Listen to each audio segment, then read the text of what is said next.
Yo, okay. Well,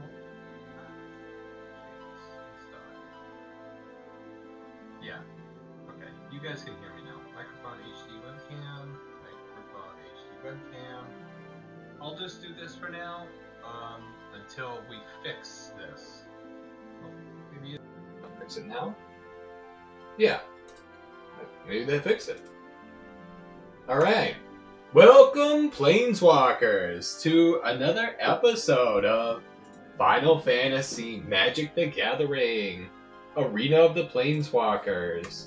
This is Final Convergence, and Act 2 is called Allies and Enemies. And just like what just happened, just very much right now, when I changed the scenes last time, you guys couldn't hear me. And that was very upsetting, and this is quite unfortunate. Let's see here. Okay. I'm actually just going to double check the stream, just to make sure that we're good to go.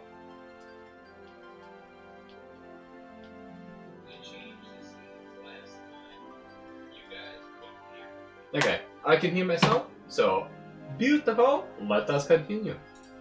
Alright, so, today is June 18th, and the Final Fantasy set came out on, what is it, like June 16th?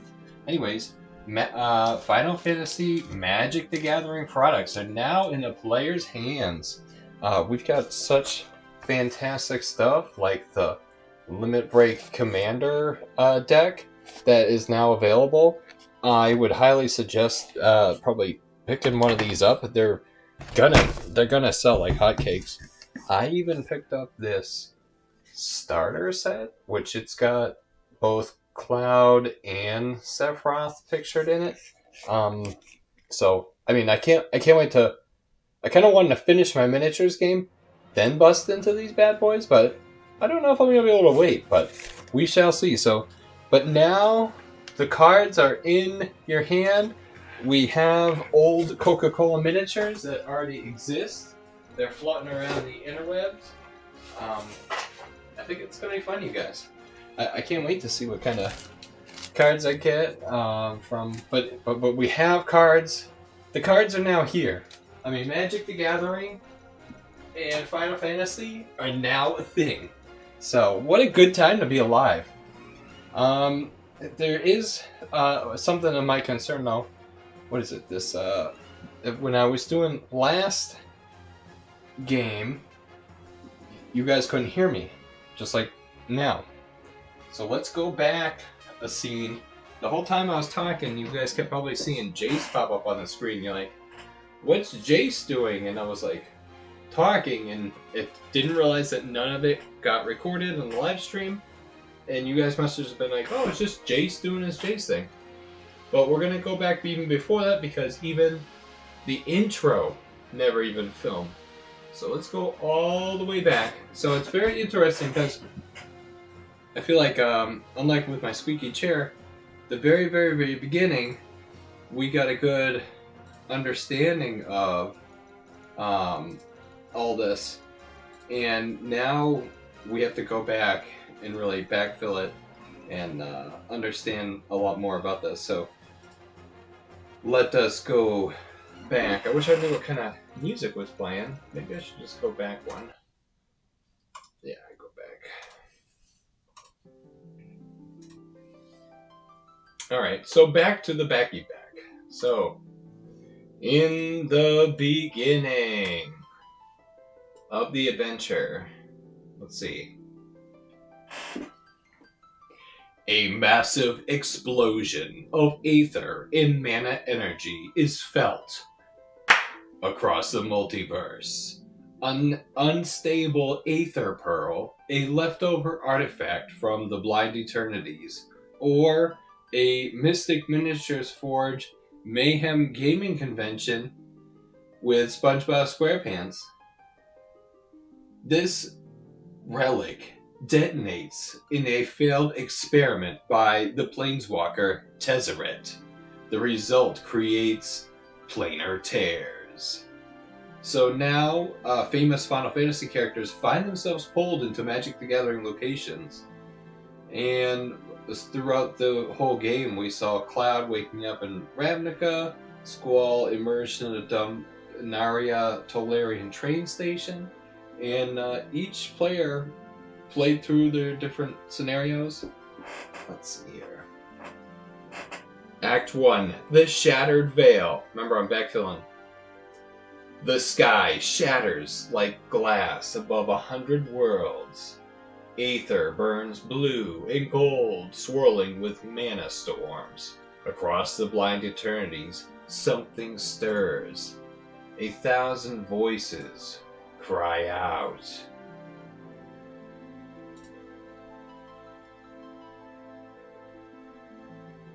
In pain, in madness, in awe, the veil between realms tears apart. You are not where you were. Your world is gone, but it's not destroyed. It's fused, merged, twisted with another reality. The city you stand in has pieces of what you remember. Streets of Midgard, paved with Ravnican cobblestones. Tolarian towers in the shadow of Balamb Garden. Above it all, something laughs. Oh, oh, oh. A laughter that echoes through dream and death. You must find others. You must find answers. You must survive. Together or alone. Alright, and then all of Act 1 was going through the Riftfall. We went through Cloud. He fought some Phyrexians, passed some Leyline Phantoms. He got the Planeswalker journal that had the name Liliana on the cover, right? Now we had Squall with Teferi. They fought, and Liliana fought Aerith with Riona. And there were also the Eldrazi, understanding the Rift spawn of the Eldrazi science. So, after that scene, the third scene, at the end of Act 1, players now converge towards Midgar-Ravnica. Let's see. The screen flickers. Arcane static ripples across a shattered projection. I feel like I should change the music for this one. It's alright. First, Jace appears. His cloak tattered, his eyes glowing faintly beneath the shadow of exhaustion. Tifa's voice cuts in before the image fully stabilizes, her tone sharp but steady. If you're hearing this, it means you made it through the blast somehow. She pauses, her fists clenched, still braced for the next fight. Tifa, I don't know where we are. This place is twisted, familiar, but wrong. The sky keeps changing. Nothing feels real, except the danger. Jace, the explosion wasn't natural. It was a breach, dimensional, psychic. Someone or something triggered it. The threats of the multiverse have tangled, and we are all pulled into that snarled tangle. He glances at Tifa, calculating. Tifa and I will work together for now. Neither of us enjoy it, but we don't have a choice. If you're out there, regroup, stay alive, and conserve your energy. Tifa, whoever caused this, they're still out there, watching, moving pieces we can't see. Jace, we'll find a way back, but only if we find each other first. Follow the echoes. Look for signs. Magic residue. Time rifts. Familiar terrain warped out of place. Tifa steps closer to the image, her voice softening slightly. Which one? Oh, she's like blocked in place. That one must be like making her bigger, right? You're not alone. Don't forget that. Jace quietly. And don't trust the reflections. None of them are you. The signal distorts. Static bleeds through. Last images of your friends fade into nothingness.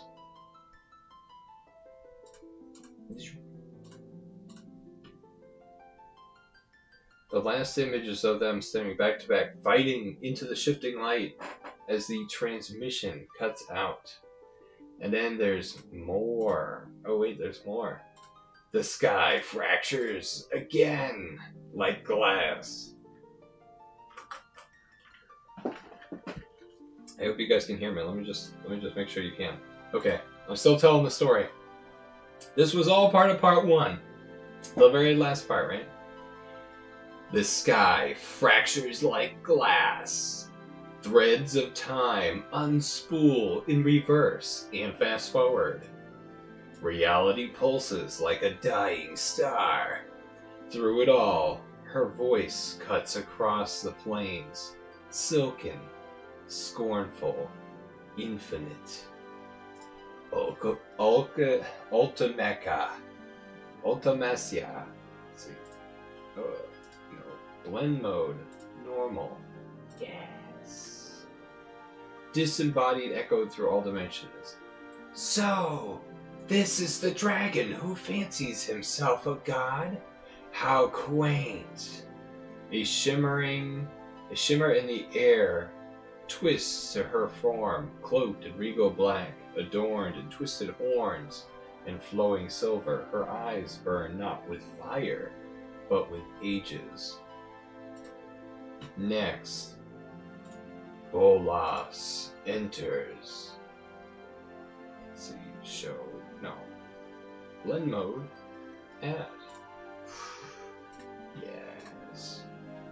I have consumed the centuries, Bolas. I am the sorceress of fate, while you, hoarder of power, I rewrote the future over and over until it bowed. A slow, cruel smile across her lips. We are alike, you and I, but where you seek dominion, I seek compression, all of time, all will, all resistance, into a single, perfect moment. My moment. A pause. She steps ever closer to the elder god, dragon. If she could.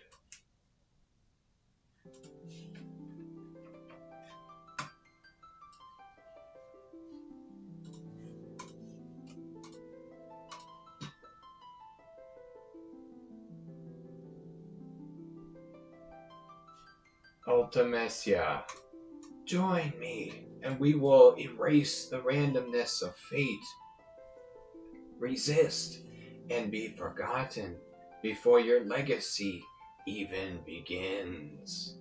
A deep rumbling sound, the world around you trembling as if reality itself is debating her offer.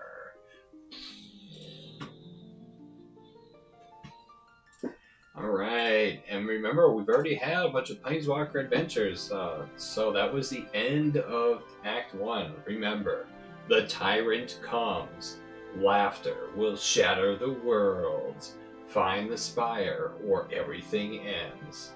So, there it is. There's a shadow being Bolas in the picture somewhere. So, yeah, you guys unlocked that because when you fought Squall, you triggered, because that was a Squall Echo, the chibi version, you activated a flashback projection by getting a 12 plus after you fought that Squall projection. So Good job, team. This is really cool to like make every game kind of act one, you know, one page and then another page. Keep going on and on. All right, so here we are in the heart of Act 2, Allies. Let's see. I think I was going to change the music now. It's Prelude. Prelude's over. Battle music. Yeah, let's do it. So,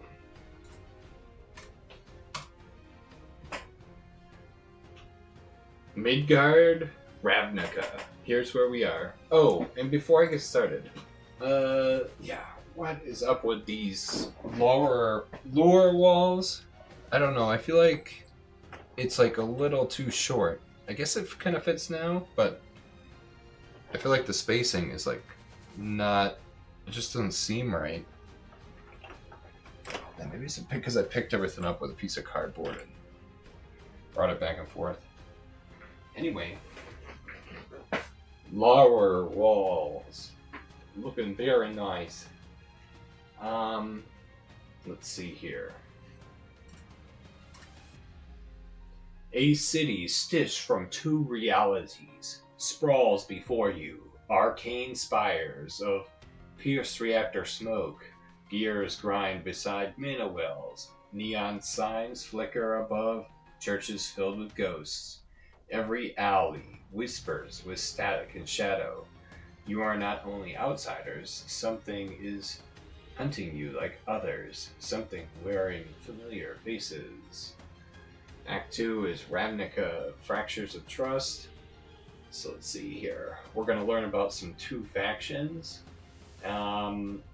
And then at the end we have to make a deal with the Rift and the Pearls. And then we'll get ready for the Spire of Convergence after this. Scene 2, the Simic Reactor Refinery. Alright, is this even ready? Yeah, you guys can see that. Yeah, you can see that. You could say that. Bring my goodies over.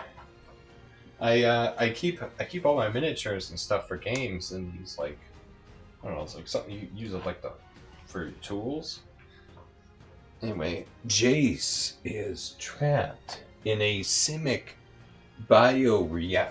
reactor refinery, right? Here we go. Let's get some blue light on there. Green and blue light.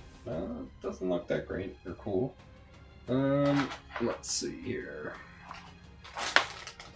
I grabbed all the miniatures. I got them all. They're just still in plastic. So, let's see. We got Jace, but we don't really get to be him. We just get to unlock him for later in the game. It's kind of part of the plot that you rescue Jace. You know, Jace is so powerful. He could just do it all himself.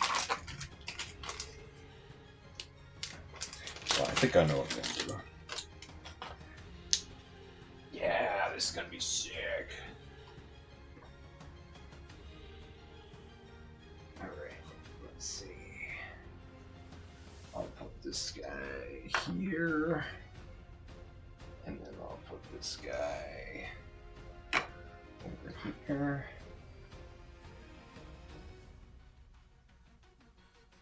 And then I'll put these guys over here.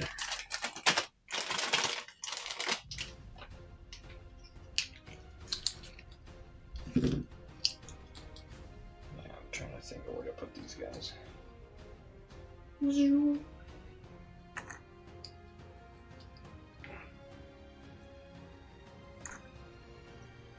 Does that even make sense?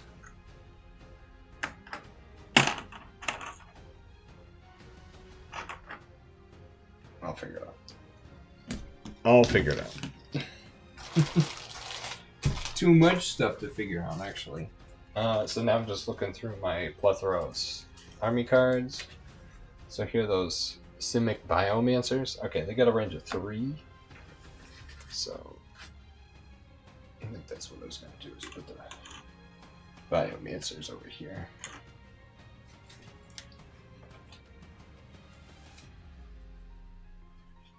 Oh, I did grab the Jace army card. Maybe Jace can escape. I'm just used to grabbing everything, right? We got some other Simic engineered warriors. And the Gaia engineers. So, grabbing some army cards for those. And then, where's my boy? Let's see.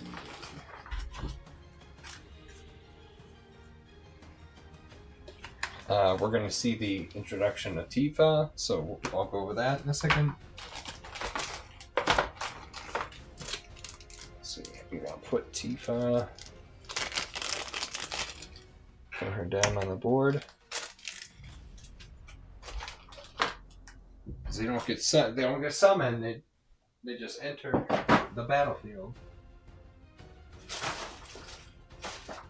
Cloud, there's Cloud Strike. There we go.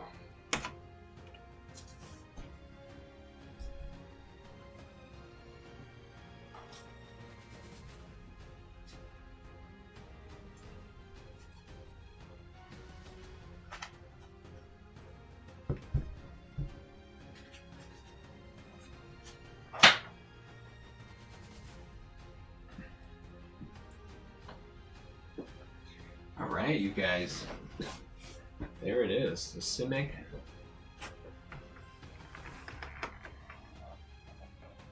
The Simic refinery. Yeah, I guess that works a little bit.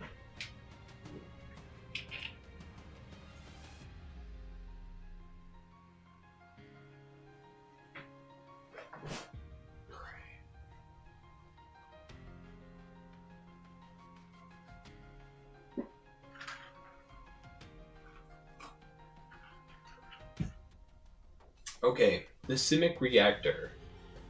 Bubbling green tubes. Maybe that's what all of these are. Bubbling green tubes of rise from the cracked ground. Inside, floating twisted forms. Some look like soldiers. Others look like failed summons. At the center, a containment orb flickering with psychic screams. A name pulses in your mind. Jace. He's alive. For now. Alright, Tifa. Here she is. Urgent but steady. There you are! Thank the stars. I don't have time to explain everything, but Jace, he's trapped. They've got him locked in some kind of memory siphon. This machine in the back with those guys, and you can see all these different control boxes and stuff like that. Let's see, memory siphon.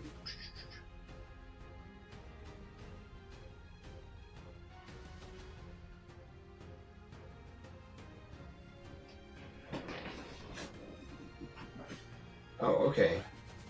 It's all Simic tech.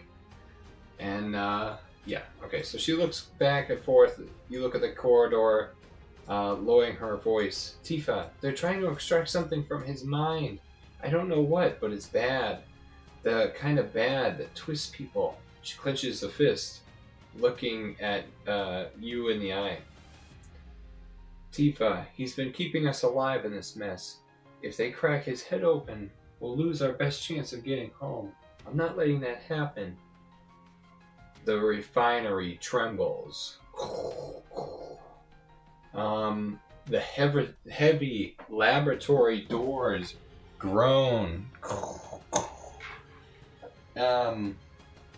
Mist and flickering green light. Right? Flickering green light spills into the room. Alright, Tifa says, alright, let's go. You with me? Let's go in fast. Hit the tanks. Drop the guards. And I'll pull up before we realize there's any ghosts in the system. So, we have to enter the Simic laboratory. So which way do we go? How do we get to Jace? That's what we have to figure out. So we'll have to give it a try. Alright. Let's see. Yeah, there's kind of like two ways you can go. Frontal assault this way, or go over that way. Let's see.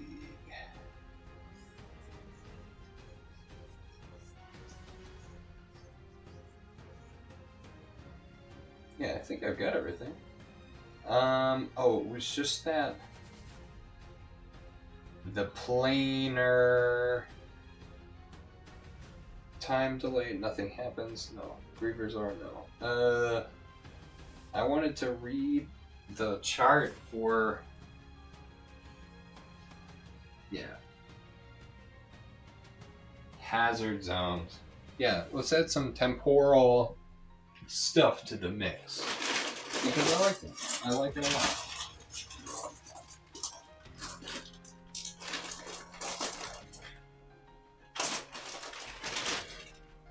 Add 3 temporal zones to the map. Let's do one all the way out there. We'll do one right here. And we'll do one right here. Temporal zones. Yeah, alright, let's do it. Alright, I haven't mentioned anyone's cards yet. Let's see, Tifa. I don't know which way to like hold it up. Tifa, the unyielding fist. She's 6 life, 6 move, 1 range. She's a 3/4. Unique hero creature, human monk with trample. If this creature would deal enough damage to destroy a defending figure, you may have or assign the rest of its damage to a figure adjacent to the defending figure, which is very bad for Planeswalkers. Limit break, beat rush. If Tifa destroys a figure with an attack, she may attack again. Tifa may continue attacking until she fails to destroy the second figure or is attacked up to 3 times in this turn. And then Strength of Heart, her very last ability. If a friendly unique hero is destroyed within 4 spaces, she gets +1 attack for the remainder of the game. Strength of Heart. Remainder of the game, this game, not next time. But my friend still died. Well, yeah, it's alright. You only get 2 days off work. Alright, that's my cards. All these other guys are custom AOTP guys. Simic Biomancers. Simic Engineered Warriors. Gaia Engineers. Yeah, I don't know why they didn't make any of this stuff for Ravnica D&D miniatures or whatever kind of stuff. That's a HeroClix. That's a D&D miniature. That's a D&D MTG miniature. Yeah, keep creative, you guys. Alright. So, the time has come.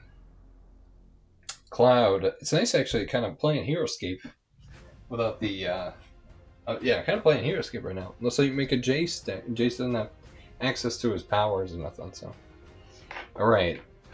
Which way should I go? There's more temporal zones that way. Try to deactivate the computer, obviously, right? Can't do that. Nothing happens. Maybe. Yeah, Simic Biomancers. And they got all these different skills. At the beginning of the game, roll a 6-sided die. The Biomancer, roll it, so it's X. Remove a green Biomancy card from it. Target creature you control. Remove a green Biomancy marker from this army card. Target a creature you control. Roll a 20-sided die. The result is X. Oh, it's like gene splicing. Remove a green Biomancy card. Ooh. Oh, they really are doing some crazy experimentation. Alright, I'll worry about these guys when I get to them. The Biomancers. Let's see. Is that better?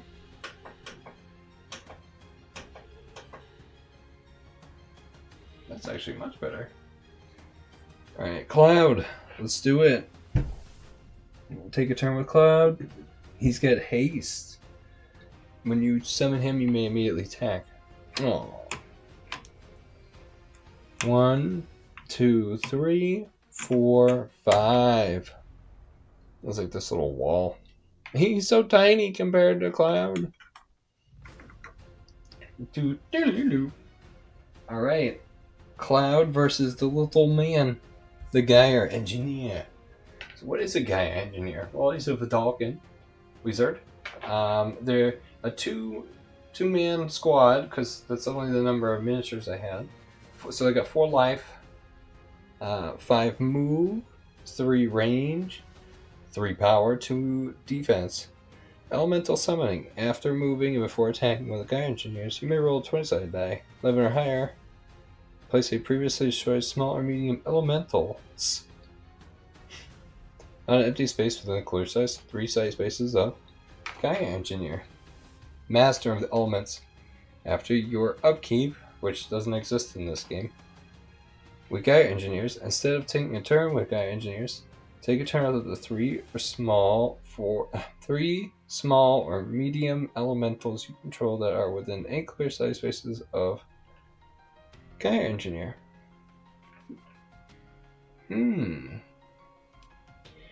Elemental magic. Alright. Cloud is going to attack. So, let's see. That'll be 4. So I got 2. Can you guys not even see that? Yeah, he's like, even the light, having the light on made it terrible. The other thing is this.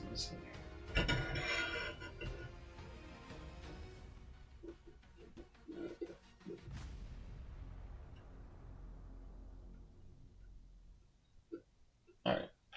2. And then none. So he gets hit for 2.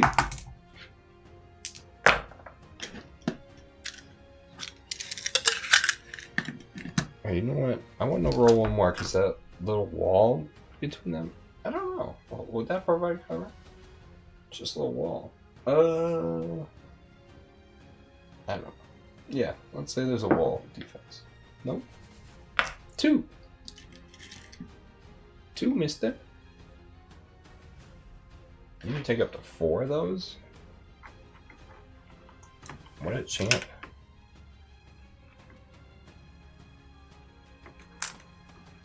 There you go. Well, it's like spitting out blood. Alright, so that was Cloud.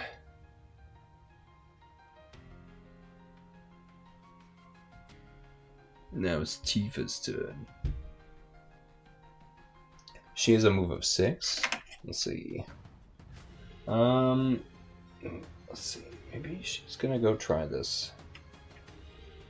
1, 2, 3, 4, 5, 6. Yeah, she's only got a range of 1, 2. As well. Alright, now it's the NPC round. Gaia Engineers. After moving and before attacking, roll a 20-sided die. 10. 11 or higher. Never mind. I still have to go find a miniature. Like, what? What token? What kind of guy? My squad creature makes tokens. Okay. Alright. He's gonna just attack Squall. No. Cloud.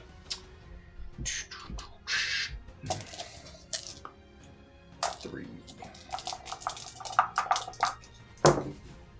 When?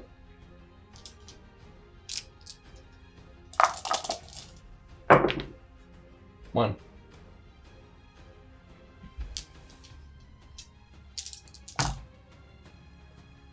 Alright.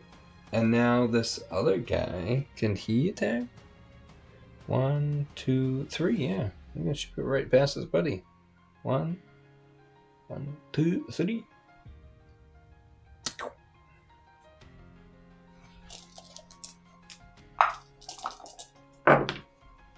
One.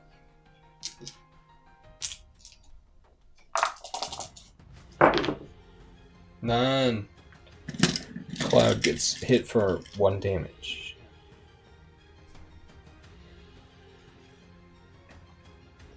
Alright. At the end of the turn, let's roll 20-sided die. 16 plus this thing happens. 8. No dice. Alright. That's the end of the player character turn. No. NPC round. Now it's back to the player character's turn. The allies. Allies and enemies. Ally turn. Okay. Cloud with... let's see.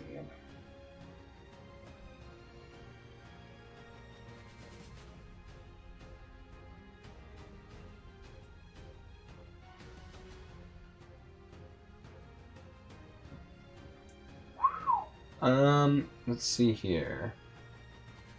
I'm gonna have Cloud. Actually, fighting through this thing's awesome. So, yeah, I'm gonna attack him.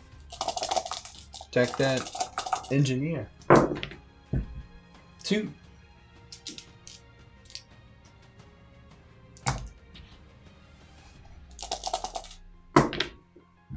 Three. The engineer blocked it.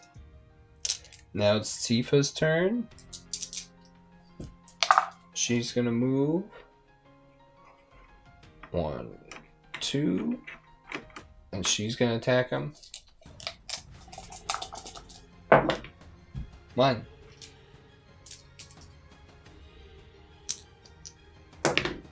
None. So he gets hit for 1.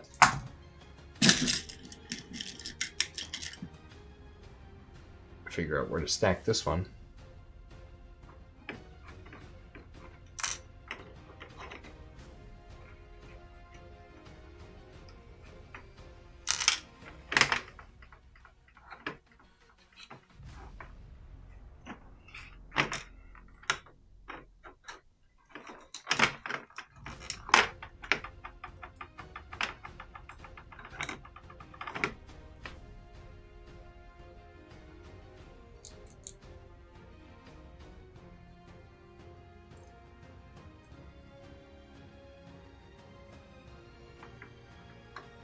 Alright, he's got it now.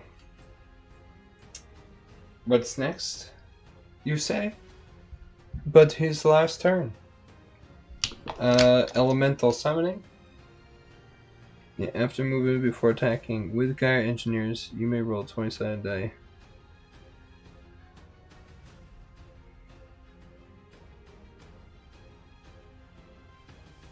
Oh, it's previously destroyed elementals. It's like if I already had one. Yeah, that's why I don't think I have. You need to have an army with Gaia Engineers and the elemental. Oh, and this guy isn't an elemental. He's a mutant. Is anybody an elemental? No. No. Okay. Well, that's why we play with AOTP customs to learn, you know, the best kind of synergies in game and stuff. So, all right, the engineer, he tried his thing. He's gonna attack Cloud. Let's see, 3, 1, and little wall +1, 2. So I blocked it. Blocked it all. The other engineer, he's gonna, let's roll for him. 16, I'm curious. 13.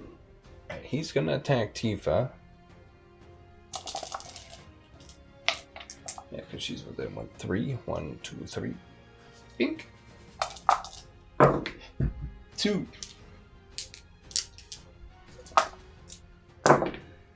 None. She gets hit for 2. Alright. So now it's back to the players. All these biomancers, they would have been like all over. Yeah, just keep moving them. Every turn with the biomancer. Well, really. Keep them there. Let's see. Back to Cloud. He's gonna attack, man. 3.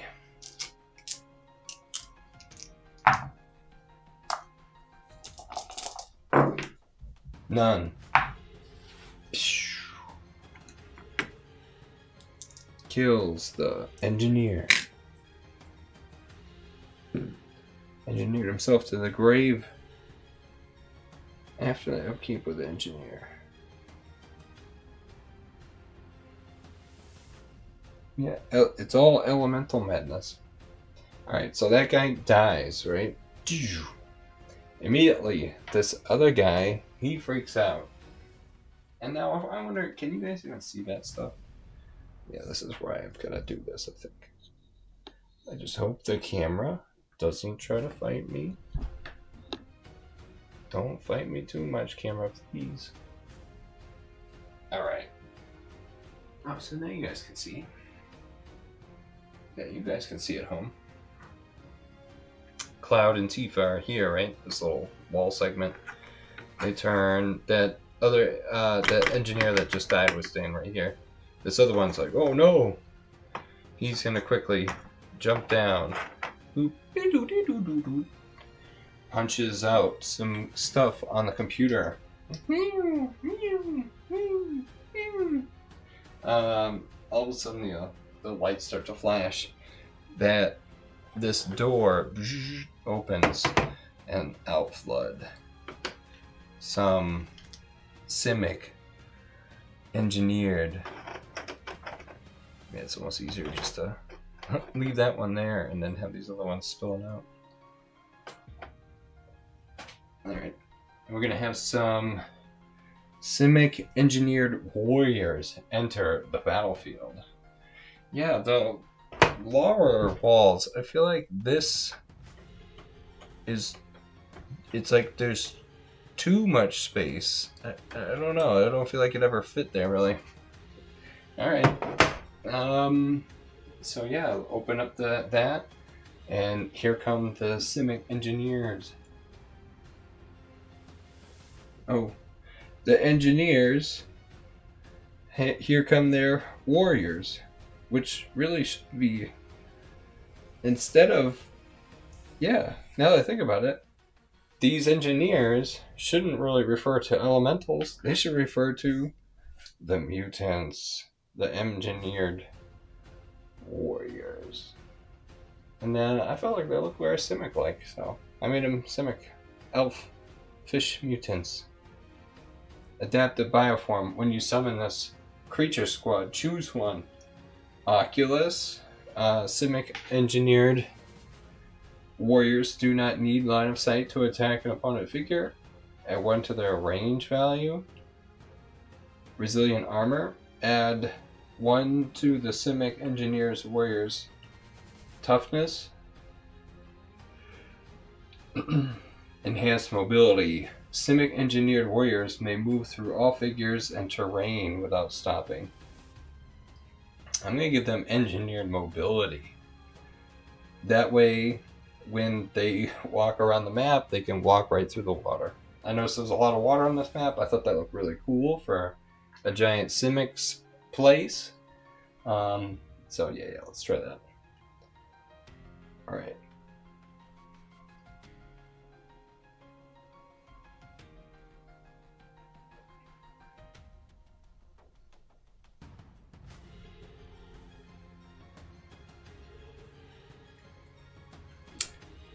All right, the engineers have arisen. All right, maybe I should.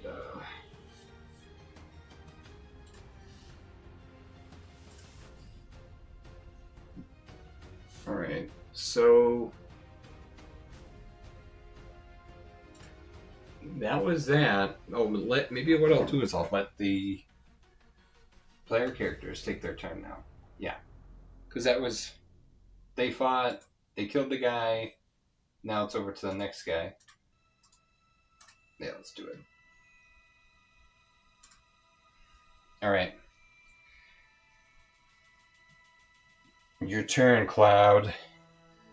Alright, Cloud sees these guys. He looks over at Tifa. He's like, this is no good.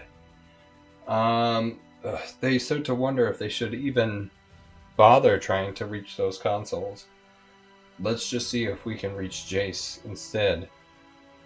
Oh. Okay, let's see here. Yeah, so they're gonna backtrack. 1, 2, 3, 4, 5. And then, oh, yeah, you guys can't see that.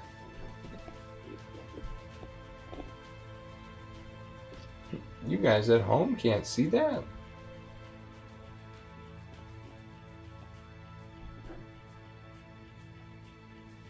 And then Tifa's gonna do the same. 1, 2, 3, 4, 5, 6. And then it would be the engineer's turn. The engineer's just gonna stand there and be like, what I do? Hey, you guys go. Now it's the engineered warrior's turn. Uh-oh. They have a move of 6, and they can move in water. 1, 2, 3, 4, 5, 6. Whoosh. 1, 2, 3, 4, 5. I'm gonna have this door close again. Oh yeah, that closed.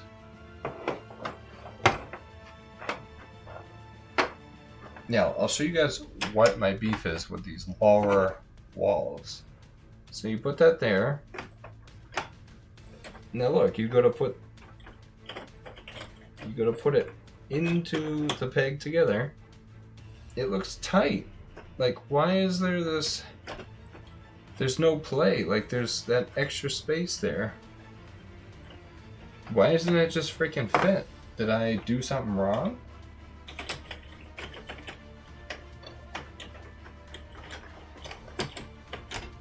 Yeah, it just seems weird that it's that tight. It's like, damn.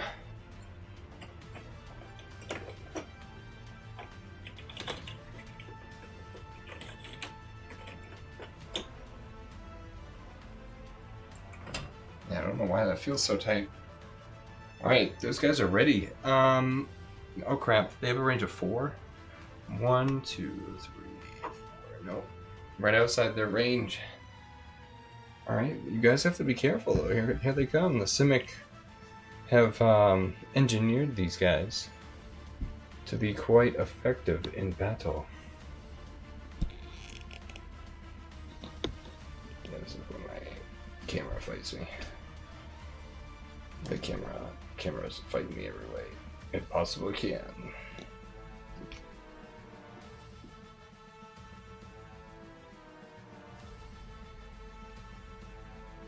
Alright. The engineered bio warriors.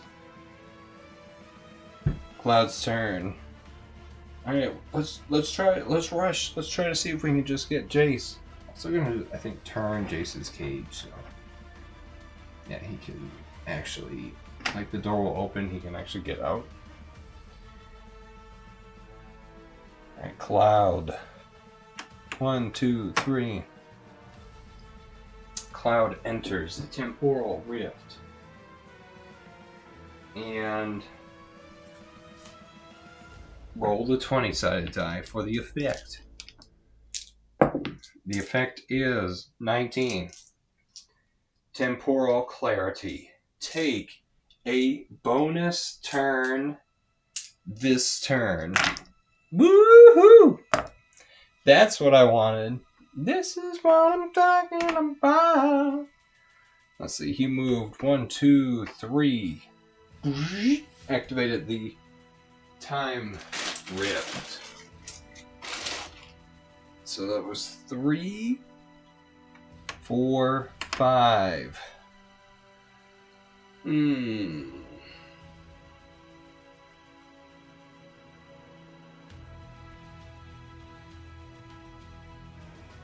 Now it's his next turn. That kind of, it's like, oh yeah, use my turn to do that. It is whatever it is. 1. No. So he's back here. 1, 2, 3, 4. Yeah, it costs 2 to get up there. 5, 6.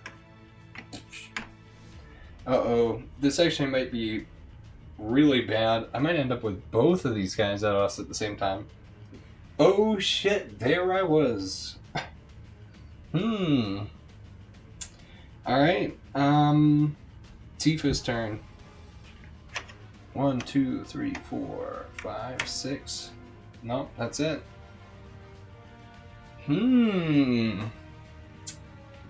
Interesting. The bio, let me see if there's any...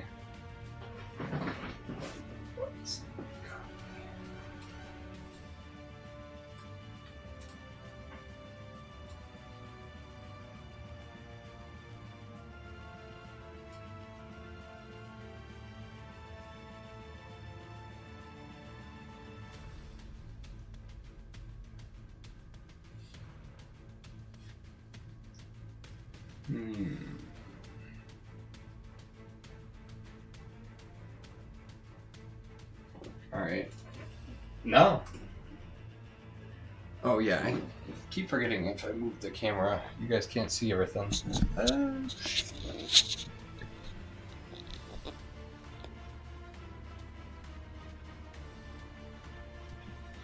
Trying to give you the best possible angle and viewing of the board.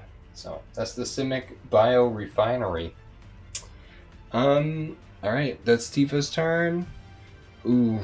Engineer, what are you doing? He's kind of just hanging out. Let's see. To the Simic Engineered Warriors. Here come the Fishman. The move of 6. 1. Let's see. 1, 2.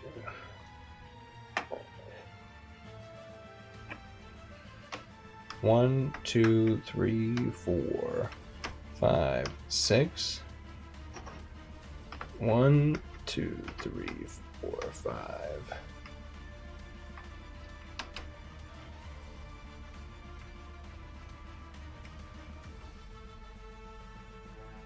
Six. 1, 2, 3, 4, 5, 6. Uh-oh. Alright, and they have a range of 4. 1, 2, 3, 4. 1, 2, 3, 4.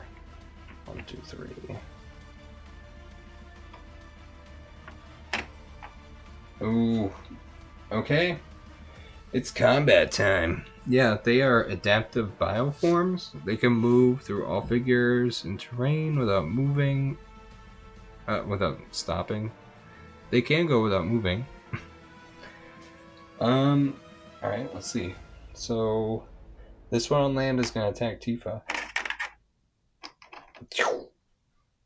He's going to attack her. I don't know if they look like anything from the game, but I hope that's pretty cool and thematic.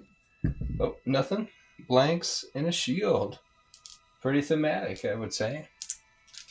That's his attack. This guy's attack. That'll be 2. And then she gets 4, base 4 plus 1 more for being at higher elevation. She got 1, so she takes 1. That was 3 damage on her already. Oh. And now The other Simic warrior is going to attack Cloud. One.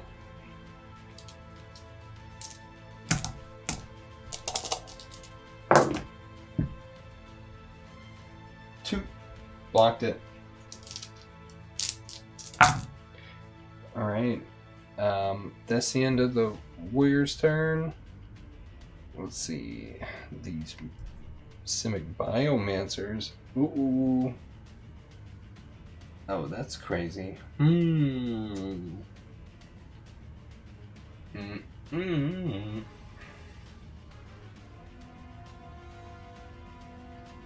let's have the Biomancers move in too.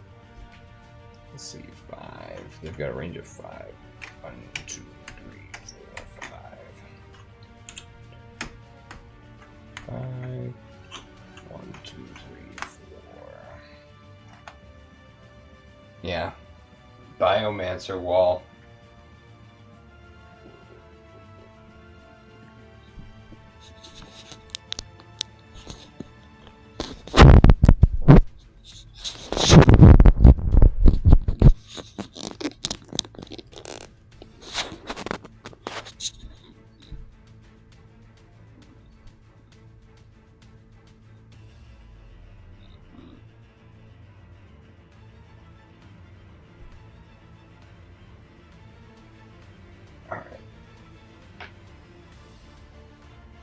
This Biomancer is going to attack Cloud.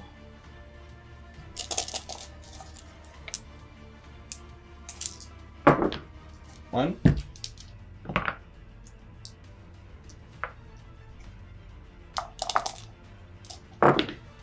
None. This Biomancer is going to attack Cloud. One.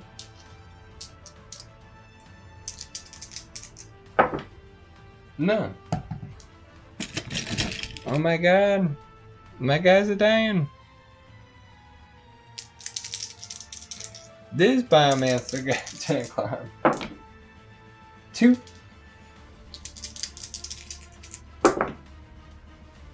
None. Ah!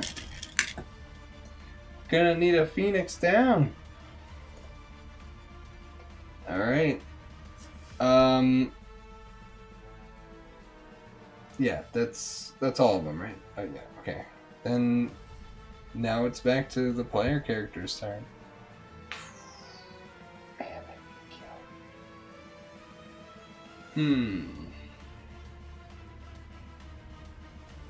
Alright, Cloud is gonna do this. He's gonna jump up here.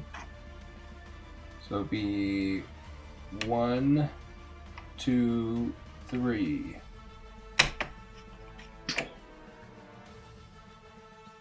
And he...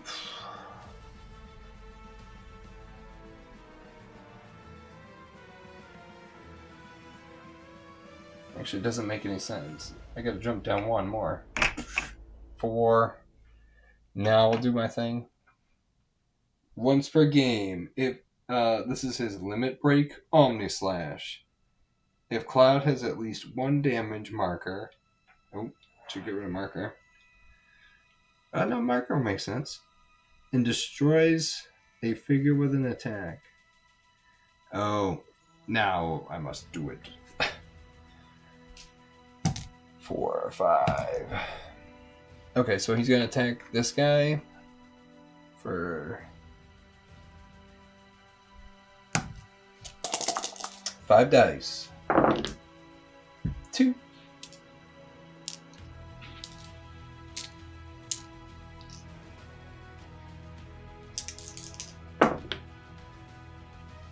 He takes 1. Yeah, no Omni Slash. No. That's kind of hard to pull off then. Well, it is what it is.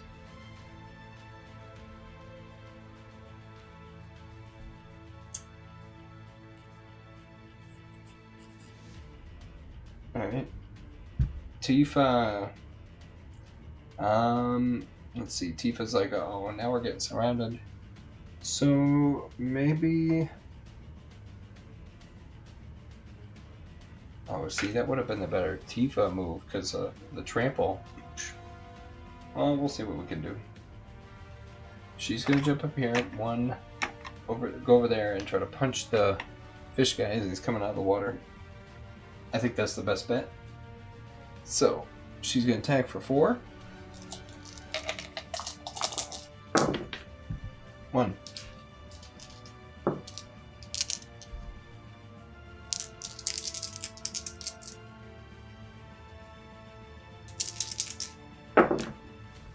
2.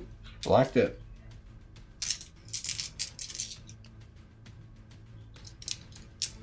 Yeah.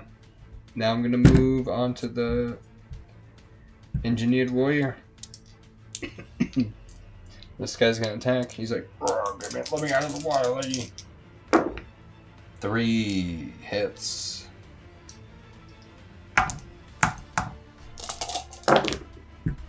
1. And she takes 2.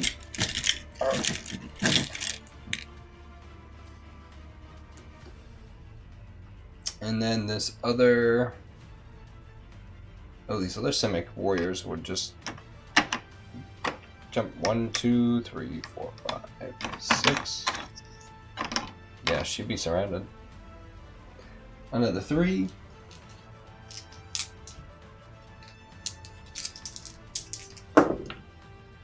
2.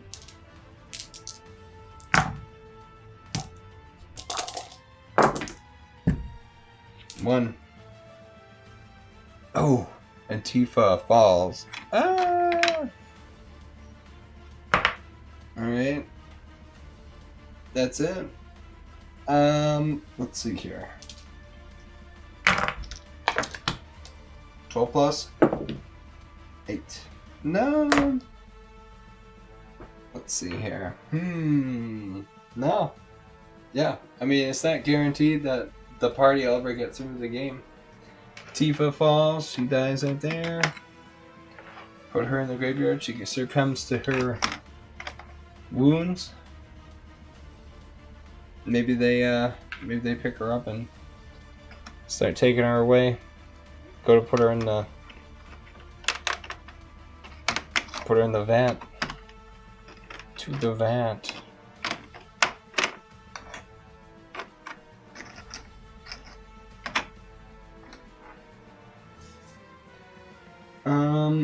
No, let's see here.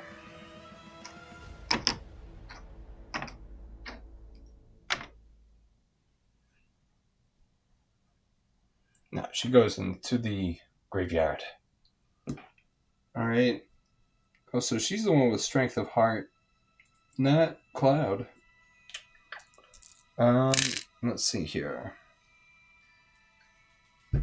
Cloud's turn. Oh, these guys should be attacking. Oh, he'd get killed now too. Yeah, it's like, oh no, it's the Simic Biomancer's turn. 3. Attack for 3. 2. Yeah, he gets hit for 1. And that's it. The one last damage. He falls. That's it. Alright, so... what happens? What's going to happen here? Oh no, the Biomancers keep... they keep extracting and working on Jace. And they end up extracting out the knowledge of the planar key. The key is somewhere out there. Okay. Alright, well, we'll just stop playing there. Let's see. It's kind of like, oh yeah, we didn't get... Yeah, because it's like, gain the planar key needed to access the spire in Act 3. Yeah. So the refinery core and everything else. Alright, yeah, it's 8 o'clock. I'm going to call that a success. Not really. It kind of isn't, but I'm going to call that like I played the level. Let's see, ideally, what was the team supposed to be able to do? I guess, ideally, if they could have, like, been able to straighten out the camera. As soon as I straighten it out, I'm going to be switching the map. Oh, if they got to Jace's cell, they could try to break into it. The other thing was, not these computer consoles, but the two in the back. If they get to the ones in the back, they'd be able to, I guess, just touch that, and then the cell would open, or let just Jace out. But he'd still be on his own side, or he'd have to jump into the water. Yeah, I don't know. I was just seeing what it was. Cool, you guys. Alright, that's that portion of the game. And yeah, so they didn't really get that actually technically means like, oh, I might have to replay this level. I don't really actually know.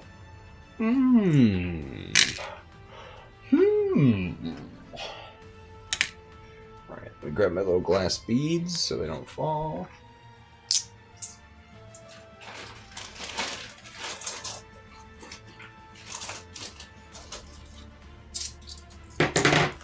My guy, your engineer. These guys though, they killed the party. TPK, total party kill.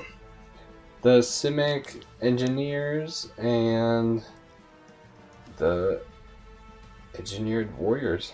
Yeah. Biomancers and engineered warriors. The Simic at the Simic refinery.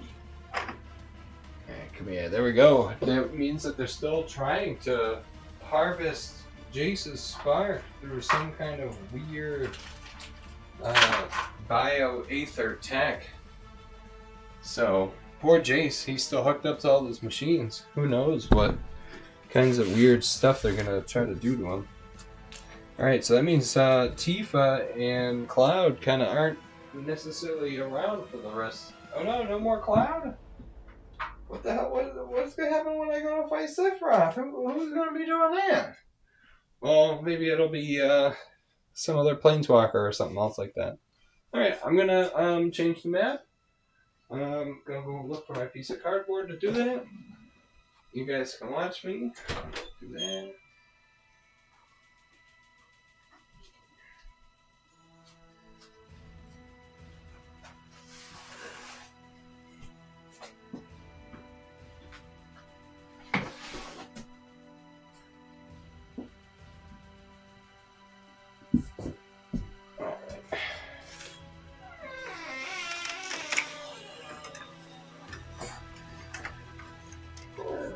My squeaky door. That's what I hate when the tile gets stuck underneath it.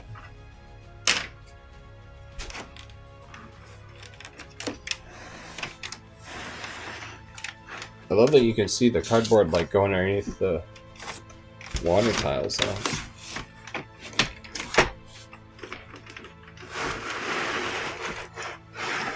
Alright, come on, baby. Because this thing's so heavy, right?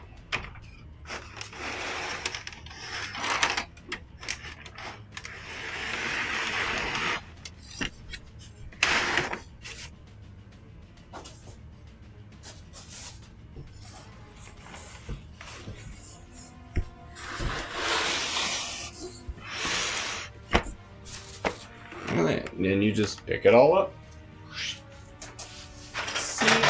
See?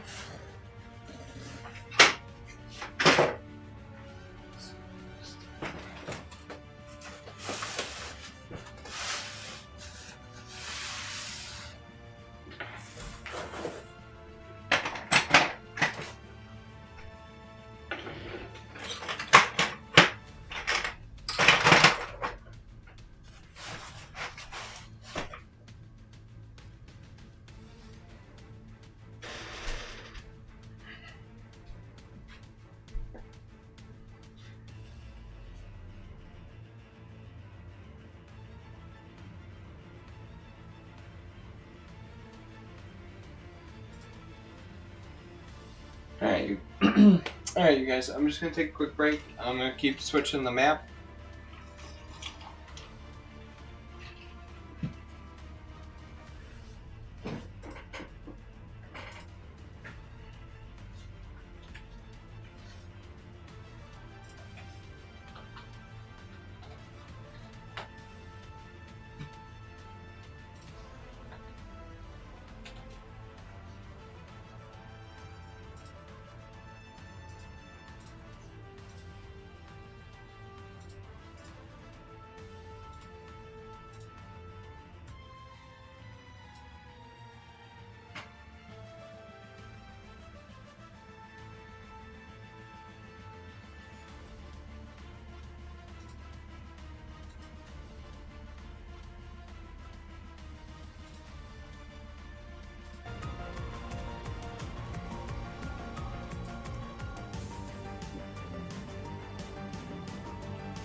Alright, everybody. Welcome back to Magic the Gathering Arena of the Planeswalkers Final Fantasy Edition. Alright, figure this out. There we go. Yeah. Let's see. Maybe it should be a little bit more like blue. A little bit more blue light. Does that help? A little bit more blue like? Yeah. The Golgari Undercity. Let's see here. Grab some army cards. Who was I thinking was gonna be here?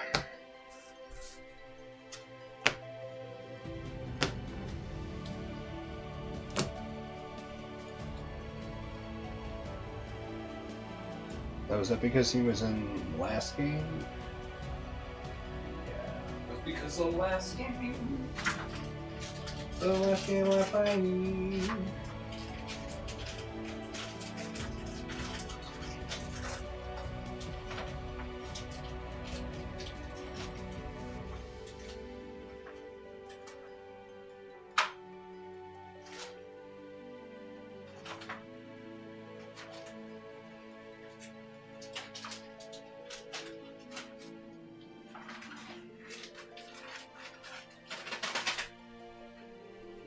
Just grab my miniatures.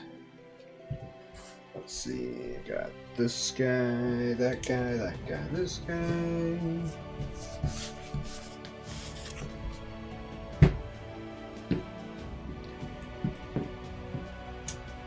He's actually kind of cute. So let's see. What is it? This one green space. That's where I was going to put the chocobo. A friendly little chocobo. Look at that. Maybe that makes it look a little bit better. Look at that. It keeps getting even better and better and better. Yeah, what are we just cutting out a little bit of just those little pillars? That's not too bad.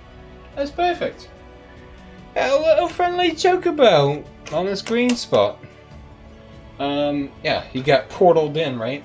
Like, remember in Terminator 1, or maybe it's Terminator 2. I don't know. Maybe it happens more than once. There's a couple Terminator movies now. Yeah, I don't know if they keep making those damn Terminator movies. Anyway. But yeah, like the whole Earth, like it's like a giant sphere around the guy as he gets transferred through time and space. He's like, oh crap. Yeah. So even the ground, the chocobo ground got transported, portaled in. I thought I've been trying to do a good job of making the terrain look all mixed matched like that. Stuff just getting interdimensionally spliced together.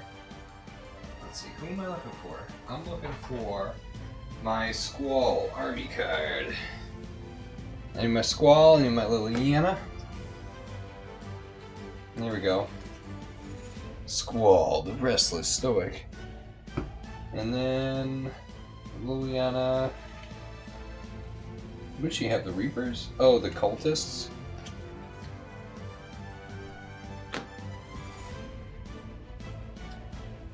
And Squall had the Fire Cats.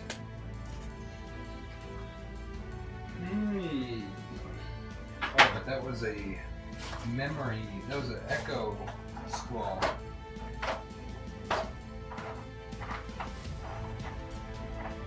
She's got cultists.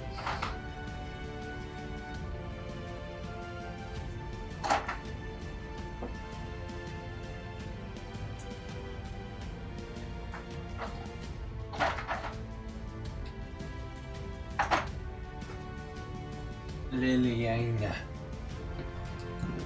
Alright. Poor little chocobo. Alright. What kind of music is it playing now? Just live on the break radio? Plus again. Alright, let's do... Alright. Scene 2, Balamb, Undercity, formerly Ravnica's Undercity. Whispers say that Ultimasia's influence still lingers here, but she's changed. Alright, so the Liliana Planeswalker. Remember when she was fighting?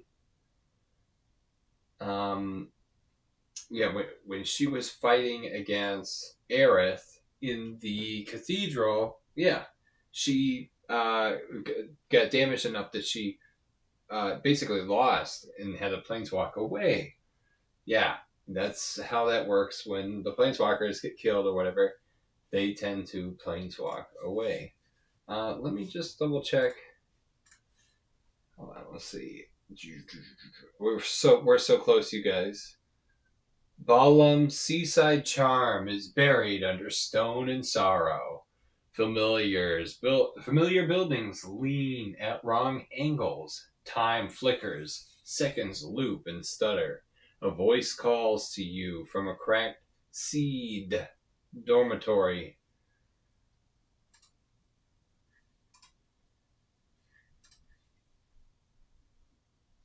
You shouldn't be here, but I'm glad you are.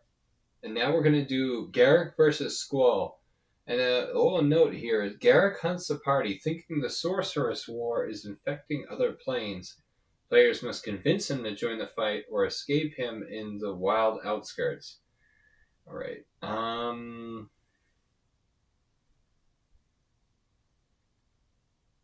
just trying to think of what is the optimal figure placement. Liliana over there, Garruk over here, Squall over there. Alright, let's do this.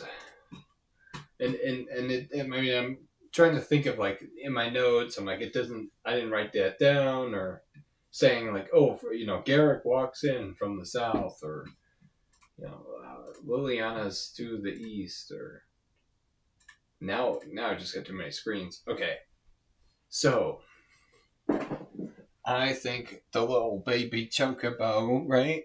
He portals in right there.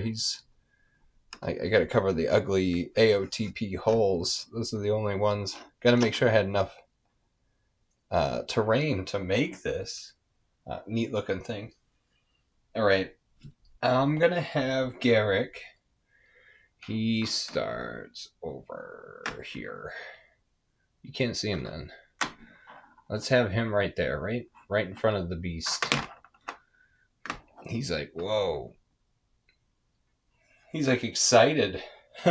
This he's used to summoning creatures, but this cute little yellow thing appears in front of him. He's like, whoa, what is this beast? What is this? Yeah, Garruk the Savage Herald. This is a fan, AOTP custom. I used a Reaper miniature, 8 life, 6 move, 1. He's a 4/4. He's got some abilities. We'll try it out. Let's see here. Squall. I give him the Pumbleroot Elementals. Let's see. Chocobo. So, let's see here. Garruk has an affinity with animals, so he's going to have an affinity with him. Maybe over by this rock, right? This rock's over here on this spot over here. I'm thinking... That's not very bright, is it?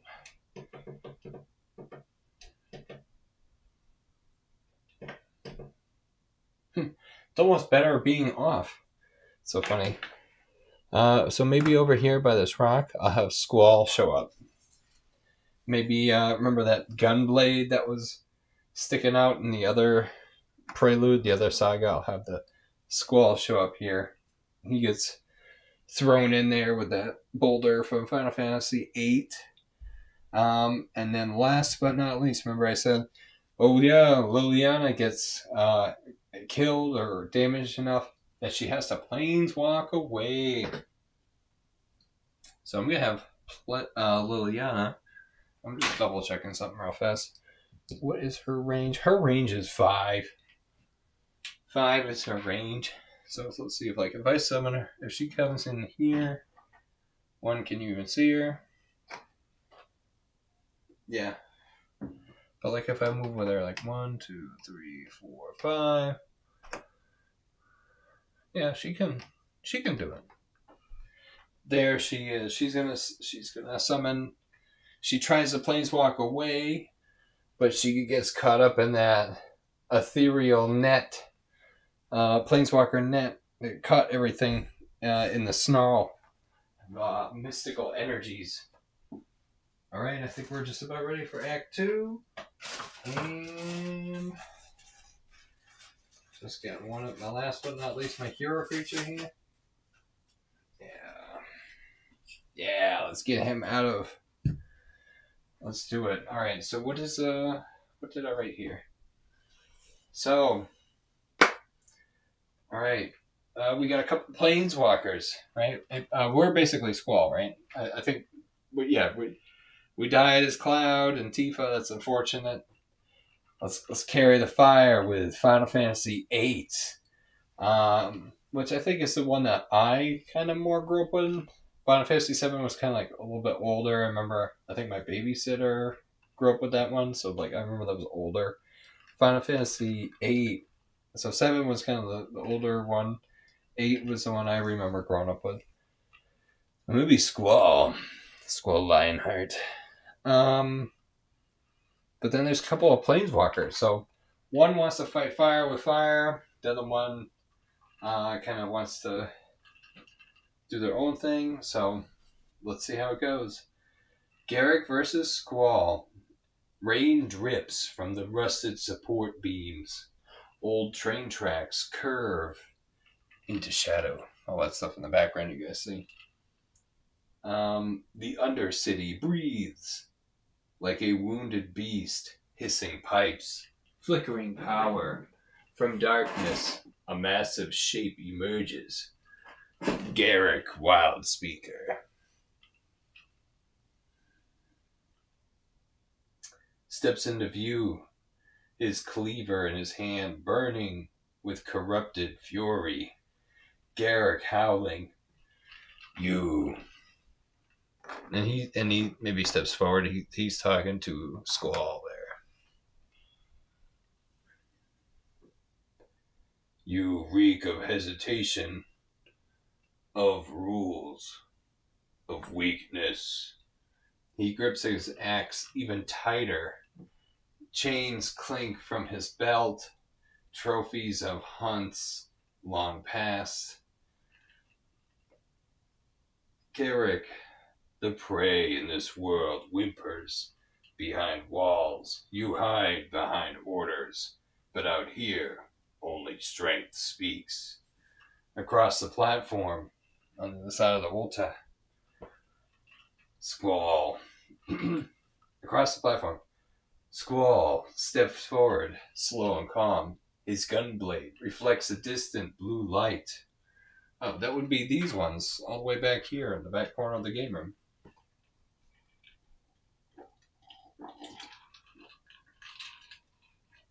He stops just short of striking distance. Squall flatly. I don't need strength to scream for me. A pause.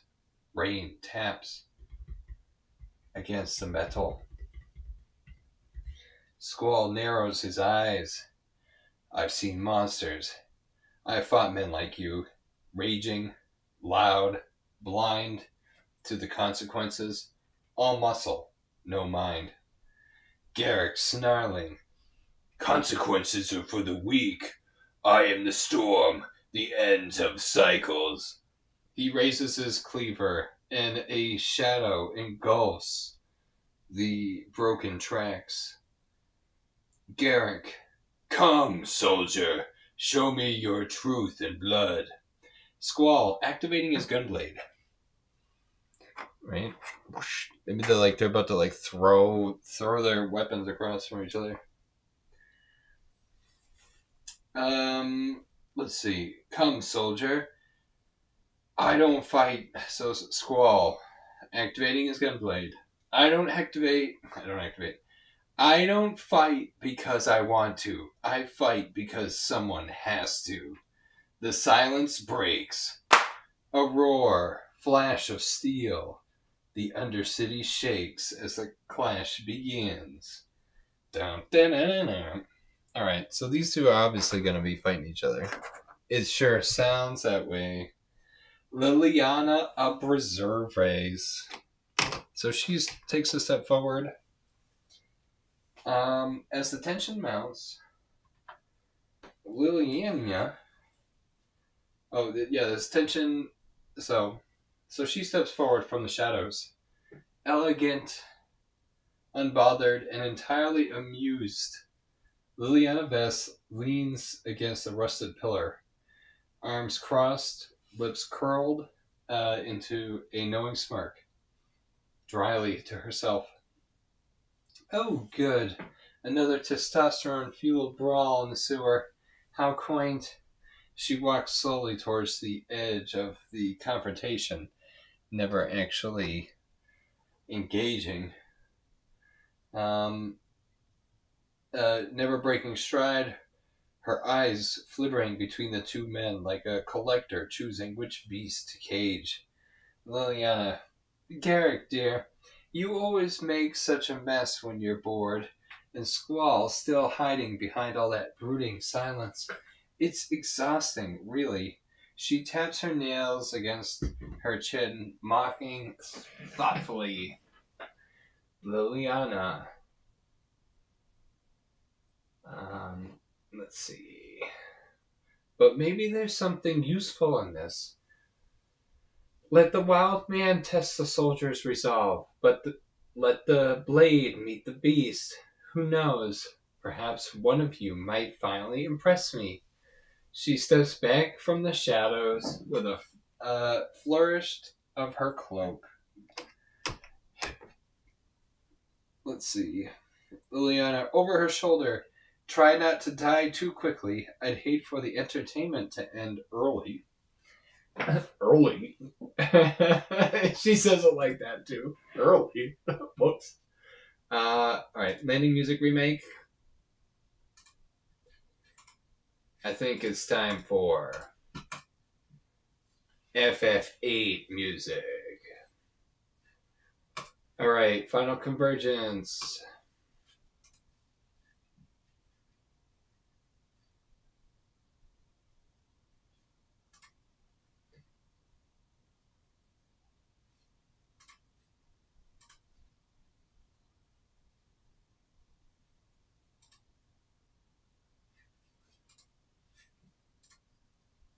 Is there no...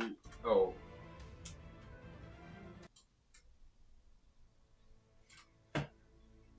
I hope it hasn't been like that for, like, a long time.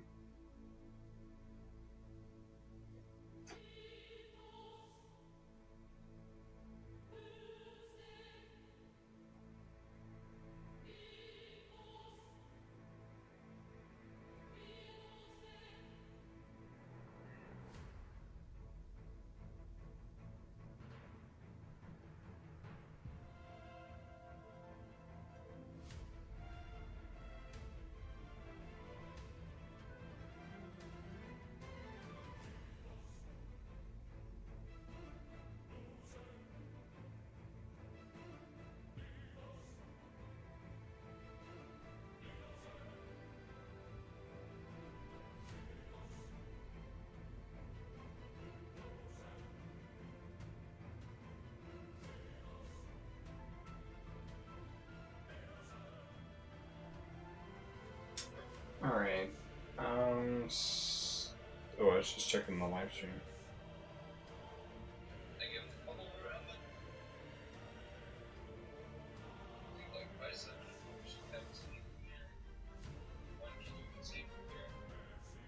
Alright, well, whatever. The music is going now. Yeah! Let's fucking do this. So, Final Fantasy Convergence. Don't try to die too quickly. I'd hate for the entertainment to end early. Alright, and then last but not least, put down my mana relics. not mana relics. They're all like the time displacement anomaly things. I need my Garruk spell deck and my Liliana spell deck. Time displacements. I go. Maybe they should go on like the different colored ones. And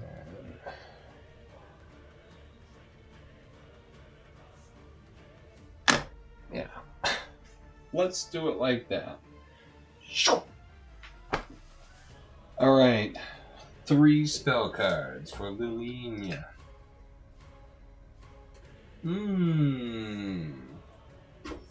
3 spell cards for Garruk, Wild Speaker. Oh no, Savage Herald. Alright. Let's do it like this. I'll be Garruk first.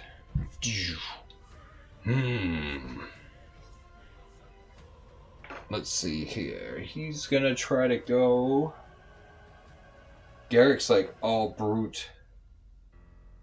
Yeah, he's gonna. Let's see. Chocobo. Oh man. He's gonna see if he can get the Chocobo to be his buddy. 10 or higher. 4. Nope. Let's see. I'm gonna move him over here. Can he attack and break those? Can he smash the rock? Wow.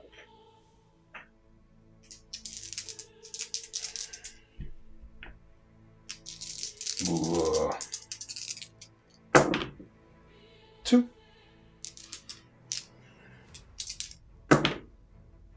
1. And he breaks the rock for 1. Oh. I'm gonna put that right there. I think I put it there. Rock only had 1 health. Nice. Alright, he's like, whoa. Didn't want to play any spells.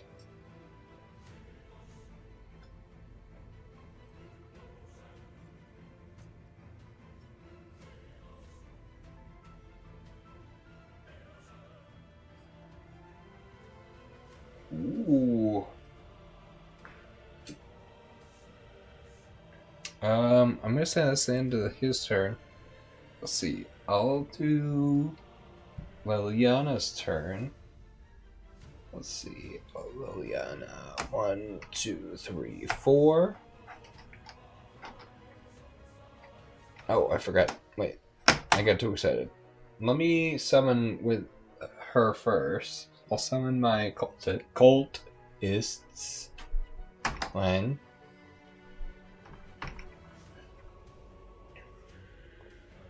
Yeah, 1, 2, 3. Some of my cultists. 1, 2, 3, 4. Roll the 20-sided die. Planar manipulation. 11 through 15. Wild surge. Force 2 spaces in a random direction.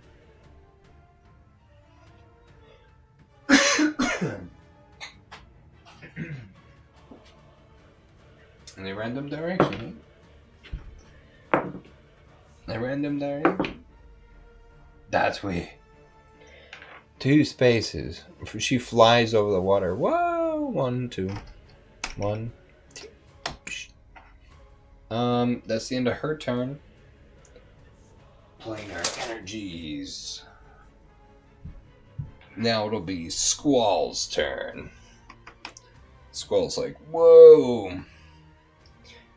So you got like beasts or something, huh?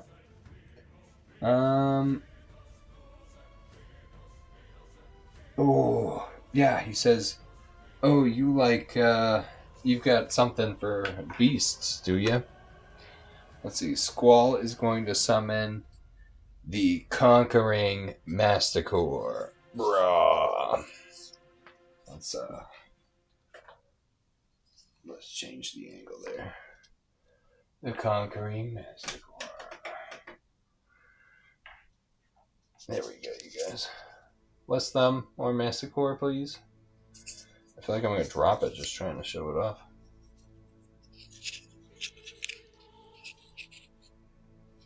Just trying to show it off, man. I painted that. Nice and fuzzy. It's hard because I'm like 6 feet away. I'm like, can you see that? Alright, he's going to summon him 1, 2, 3, 4. So right behind Garruk.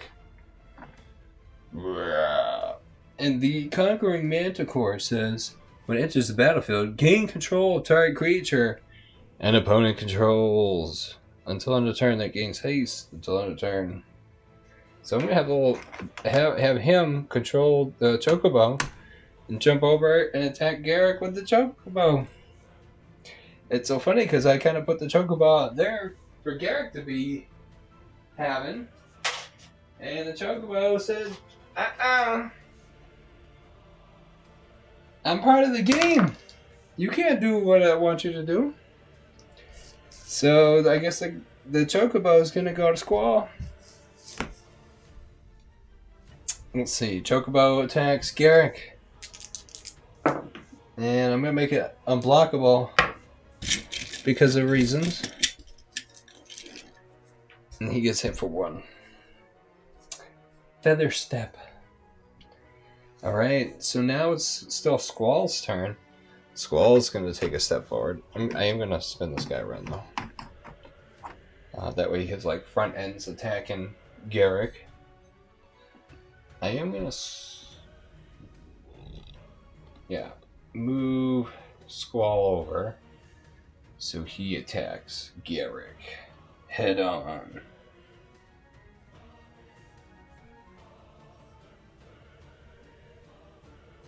Yeah, okay.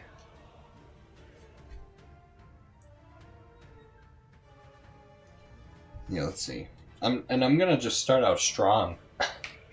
It says one limit break. Ren Zoku Ken. I mean, that sounds like a lot of Japanese. Once per game, when Squall attacks an adjacent figure, roll a 20-sided die after that attack. So let's see. 1, 2, 3, 4. So let's do our attack. 4. So that'll be 2 hits. And then Garruk blocks for 1. So it's 2. So he gets hit for 1. Now, roll 20-sided die after that attack. Rolling. 7. Nothing happens. Does that mean I use the ability? Does that mean this is done? I can't do it for the rest of the game now? Technically, so that's what that means, son. Garruk's turn. Draw a spell card.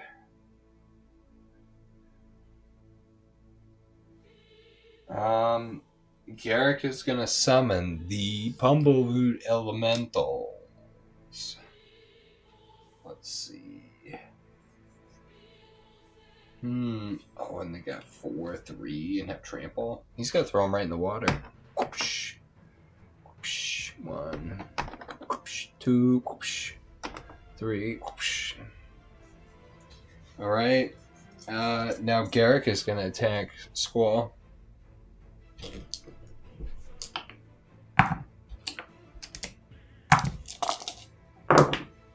Ooh.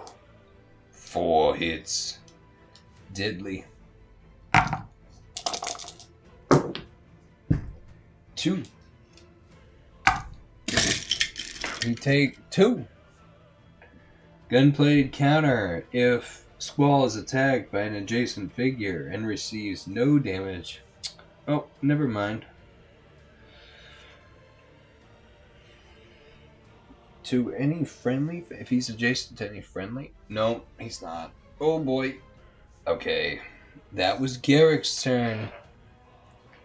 Now it's Liliana's turn. And Liliana sees poor the Pumbleroot swarming around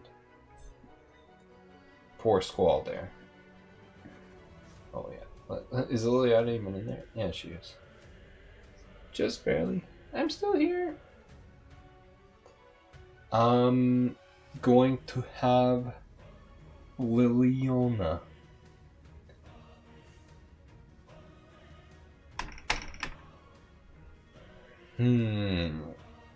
Yeah, I'll have my cultists move in and attack. Let's see. 1, 2, 3. 1, 2, 3. 1, 2. All right, let's do that time warp one, the one that just activated that time warp. Activating the mechanics for the zone warp, whatever it is. 11 through 15. Wild Surge. Force 2 spaces in a random direction. Waka waka. 2 spaces, huh? Alright, what direction is random enough? Random enough are you, sir?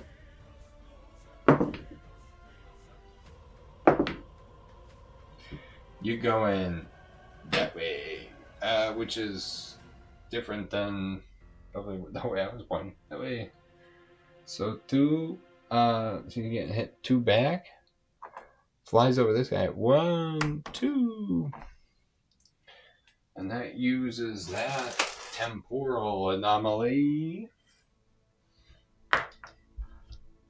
Alright, what's next now? That was... This is the cultist's turn. So we have this cultist attack this Bumbleroot Elemental. So that'll be +1 with the elevation. 4. And then 3. Yeah, he gets hit for 3. So he dead. This guy. And now this one attacks. That'll be 4. 1. 2.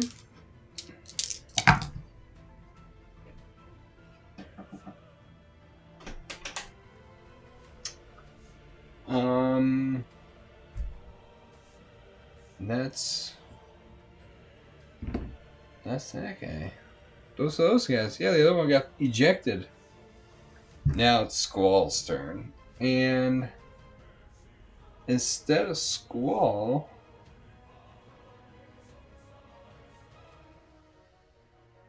I'll be the Manticore attacking Garruk.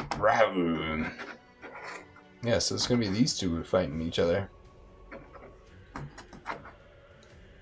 So he goes 1, 2, 3, 4, 5. 3.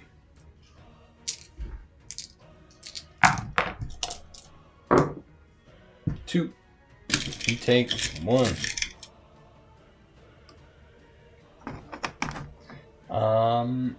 And then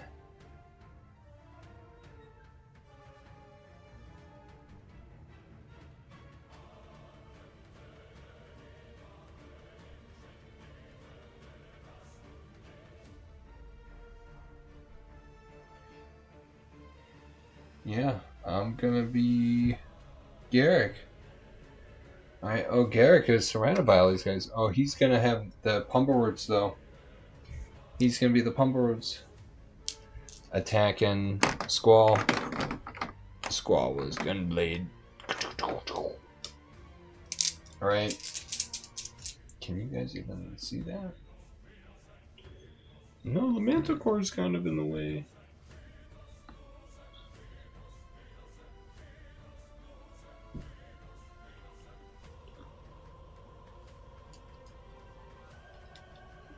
It's kind of just a bunch of browns and stuff. Yeah, you guys should see that all. I put the card on top of everything. Alright, the Bumbleroot Elemental attacking Squall.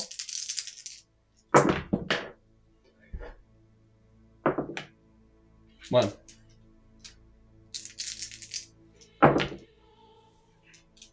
None. And then he has Gunblade counter. Roll 20-sided die. Nothing happens. Alright. This Bumbleroot attacks. 3.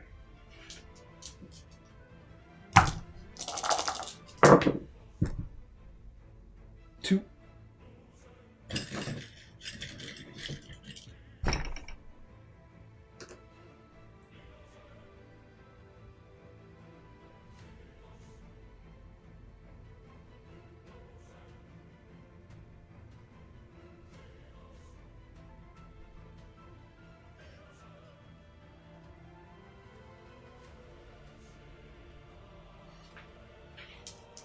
Oh.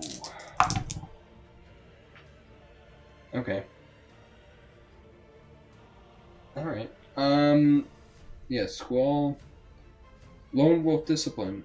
I read it wrong. And it makes sense because Lone Wolf, if he's not adjacent to any friendly, he gets +1. I was like, oh, he's not. Alright. Next, it's gonna be Garruk's turn. Ooh. Oh no, that was Garruk attacking Squall. It's Liliana's turn. Can you guys even see Liliana? Nope. Let's see what we got.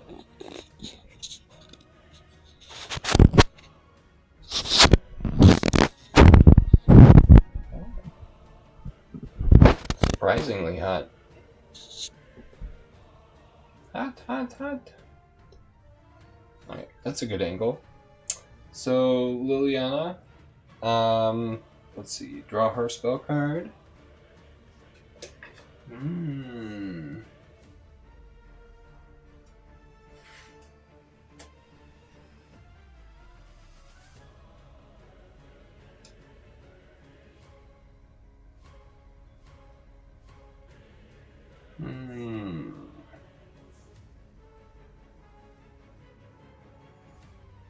Let's see, I'm gonna do Corpse Lunge.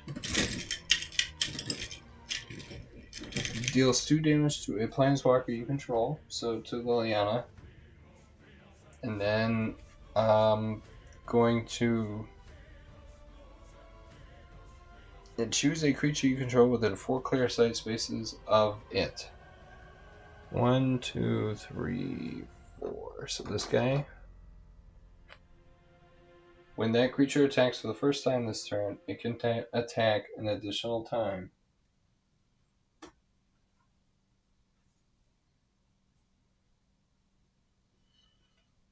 And then I'm going to play Dark Harvest.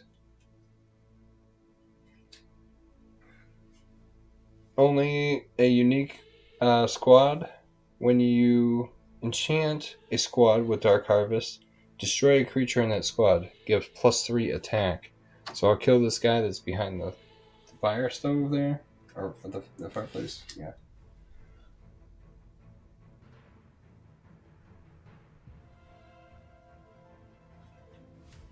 And so now that's 6.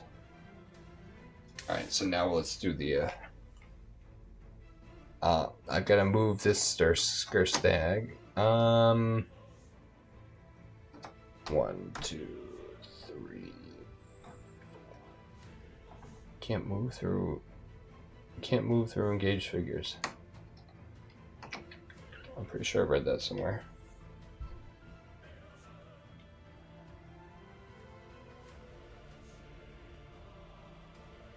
Make room, asshole. Oh. 1, 2, 3. jump in the water with them. Alright. Skurstag. It's go time. So, this one's gonna attack. He's gonna get to do it twice. So it'll be 4, 5, 6. It's actually gonna be 7 because he's +1 for the being at level 1.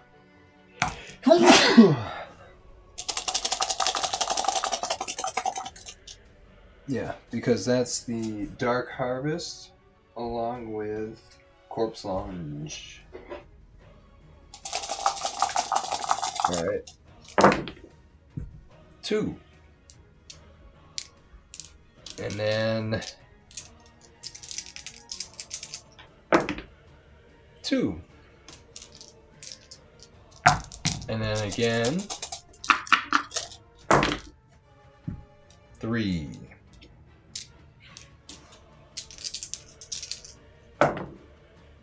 2. 1. So he takes 1. And then now the other one.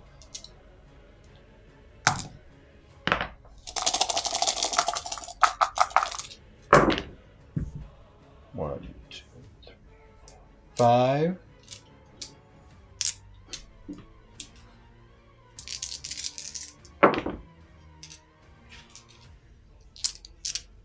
He gone. Pumbleroot Elemental. Pumbled. Alright. That was Liliana's turn. Now it's Squall's turn. Squall's like, I don't know where those guys showed up, but it's fine by me. Let's see. Squall, then... Do I be Squall? Do I be the Manticore? Do I get Squall out of there? Maybe I'll be Squall, but I'm gonna have him... Oh, if I get 2 LEAs, that would suck. Squall, 2 LEAs, let's go. 1.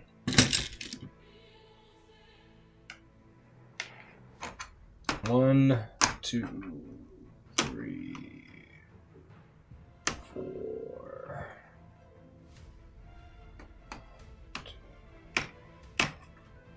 5. There we go. Moving Squall back. Then it's Garruk's turn. Let's see. Oh, Garruk is in 2 LEAs. Garruk's gonna attack the Manticore. Let's do that.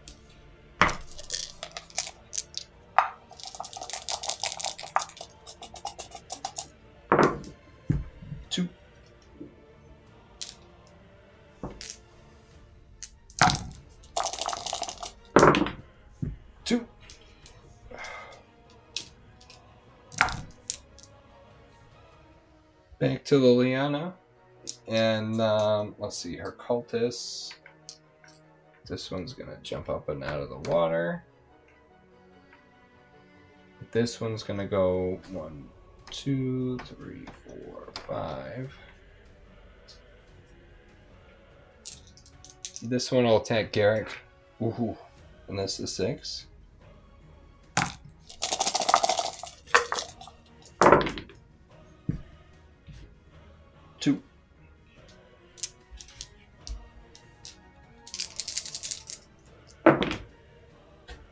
All shields, all 4. No dice.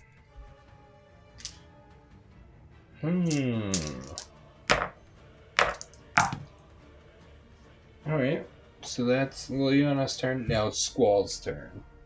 And Squall's gonna hang out there, be the Manticore. Have the Manticore attack Garruk. 1. 2.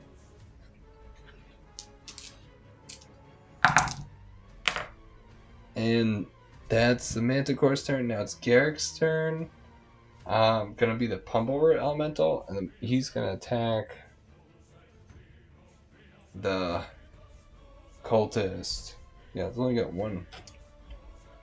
So 4 versus 1. 2. 1. You take 1. Alright. Now it's Liliana's turn. Liliana sees the cultist. No, it's also alright, she's gonna be take a turn with the cultist. Let's see. The one that's damaged is gonna. Oh, but if he jumps in the water, he gets 6 LEA.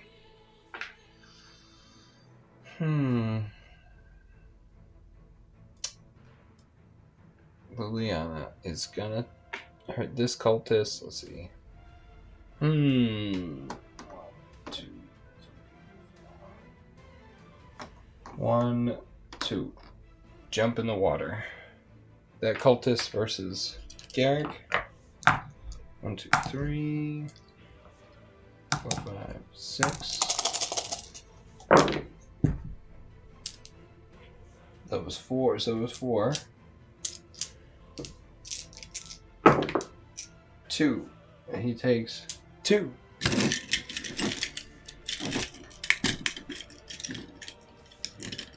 Actually, he should roll 1 more because it's got elevation. Still 2. Alright, now let's do it again. 6, right? The one that's up here. These 2 guys. 1, 2, 3. 3.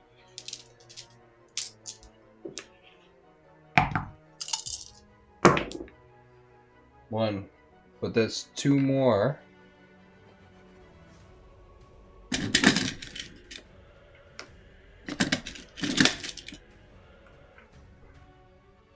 And Garruk's got 4,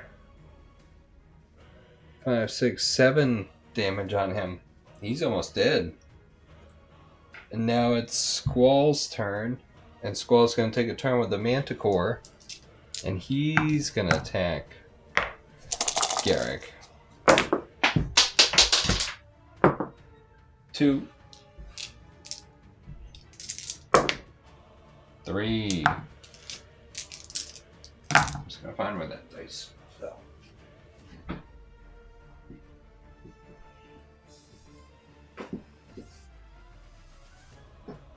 Fun crawling around.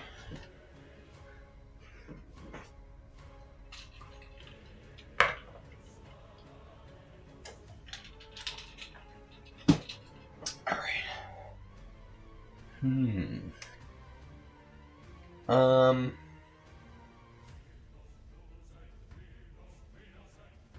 Let's Squall.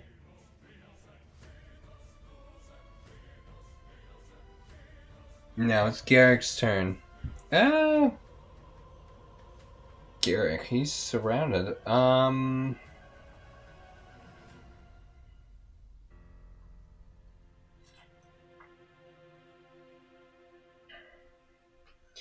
He's gonna turn and attack the cultist on the ground.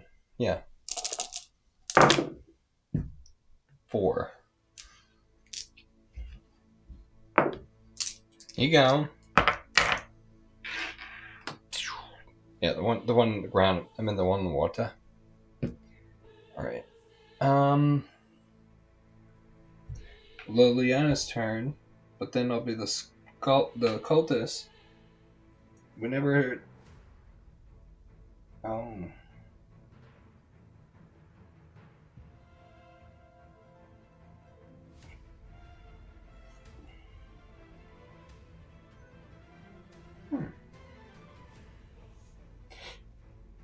Yeah, I'll be the cultist, and I'll attack Garruk.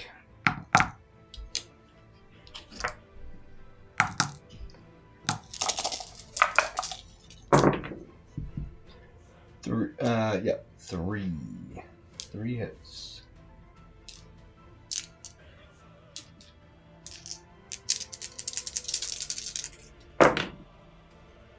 Two. There's that one last damage. Boom.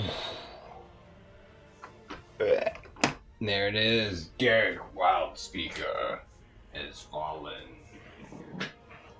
Let's see. Oh, my thing's like all the way. It's all the way gone.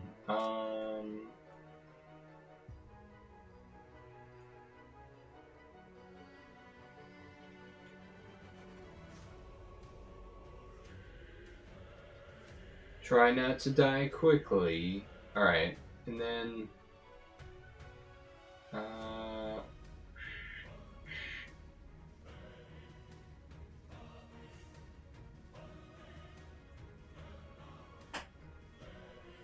thought...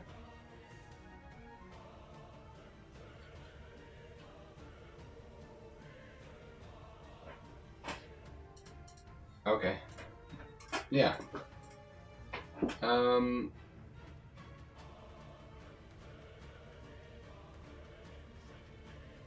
Yeah, so that was Garruk versus Squall.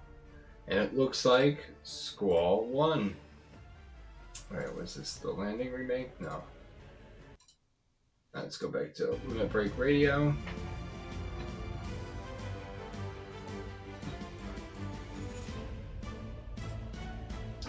Alright, so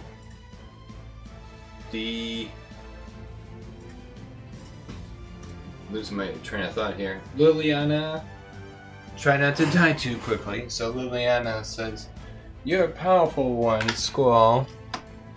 Maybe they end up talking to each other here. "You're a powerful one, Squall. You should help me. We'll get through this ordeal together." And he's like, "Hey, you seem to understand, or they both have black aligned mana in their mana color, so maybe they kind of understand each other in their both stoic ways, so all right, that is act 2, part 2, act 2.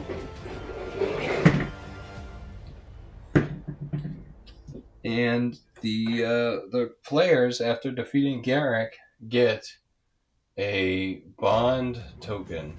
It's just like a little picture of like Garruk and his axe. Bond token. That's required to get into the Spire. Good thing. Oh, we'd found Liliana's Planeswalker journal. Because now Jace's mind got erased. We didn't finish that other one, so at least maybe Liliana will be able to save or do that. Yeah, technically, I should probably just do that level all over again. Grab minis. Let's see. Yeah, you're a big guy. Gotta pick him up like a taco. Eat him like a taco too. Let's see. Grab my Pummel Roots. Grab my Chocobo. Chocobo, you didn't really see a lot of action. He like took one step. He's like, I'm scared here. That guy is Chocobo. Chocobo.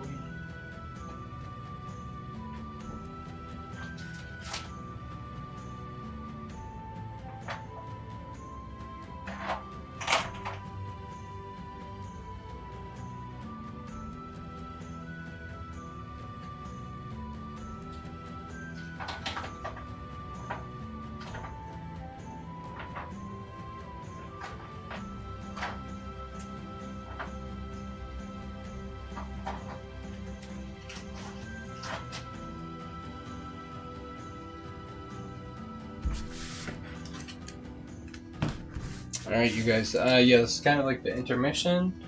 I'm just cleaning up my army cards and all my goody goods. Let's see,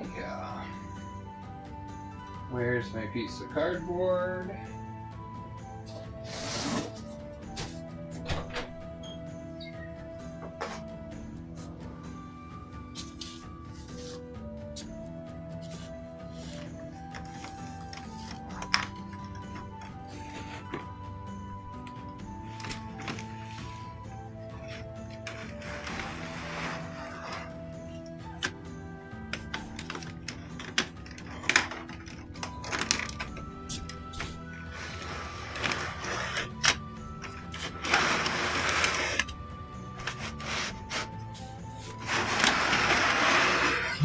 that's all that was back there. I was worried this map looked too much like the last map.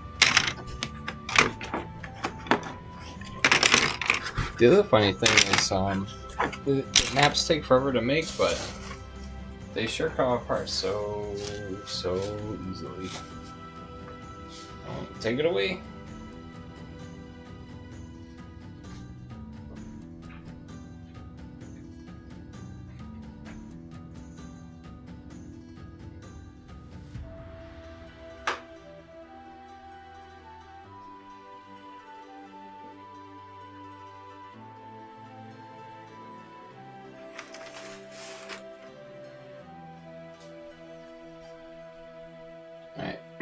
Yeah, let's just take a break for a second, you guys.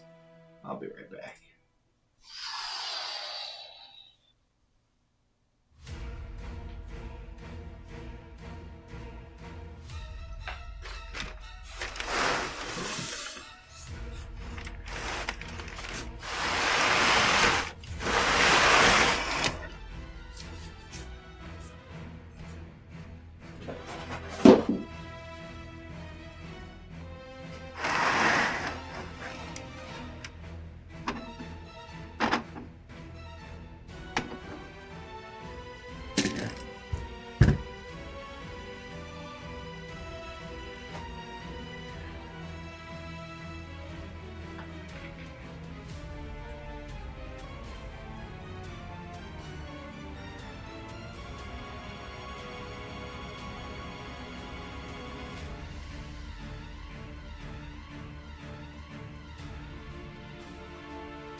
Alright, just about. I got everything set.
16. Yeah, I'm like, oh wait, 15 minutes.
Alright, let's see.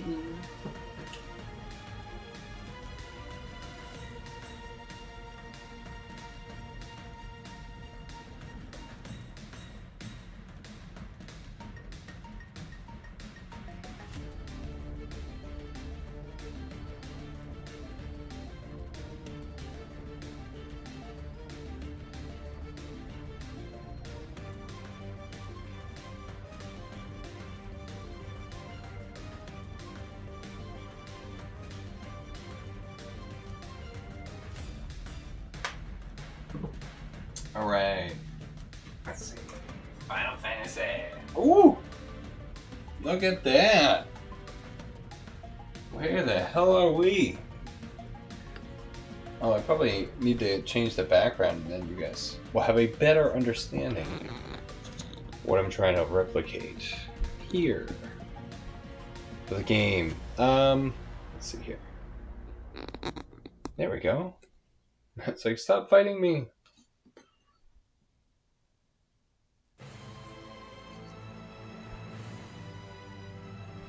Perfect. Now just don't move the muscle. Yeah. Right. And then this one.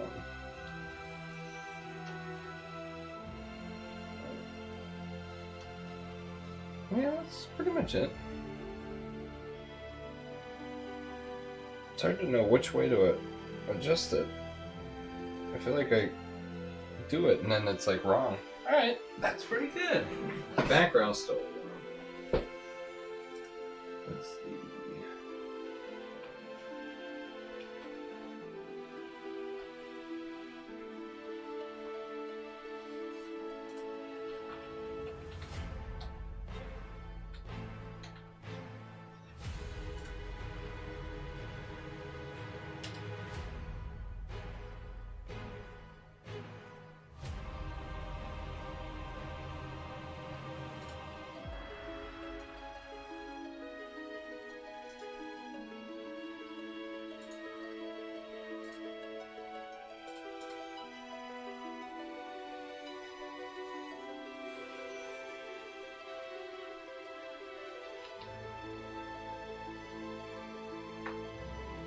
I'd say that works. The Gold Saucer. So, welcome back to Final Fantasy Magic the Gathering Arena of the Planeswalkers. This is that preview, bring you back from the break here. I was just setting up the third map. I have to load these up. I put slide a piece of cardboard underneath each one of these, pick them up and slide them down onto the battlefield. Because we're live. I don't know, so much easier than editing videos. Anyways, Scene 3C, the Gold Saucer Arena, a fusion of the Gold Saucer place from Final Fantasy VII, fused with Zendikar's Hedron fields, thus making rift anomalies being entertained in gladiatorial combat. One wants to use the Ether Pearls to restore reality. That's Garrett and Gideon. Read aloud. Bright lights. Read aloud. I read it aloud, alright. Bright lights, loud screams, a coliseum of warped stone and stage tech hums with mana. Oh, maybe I should play the music from that, right?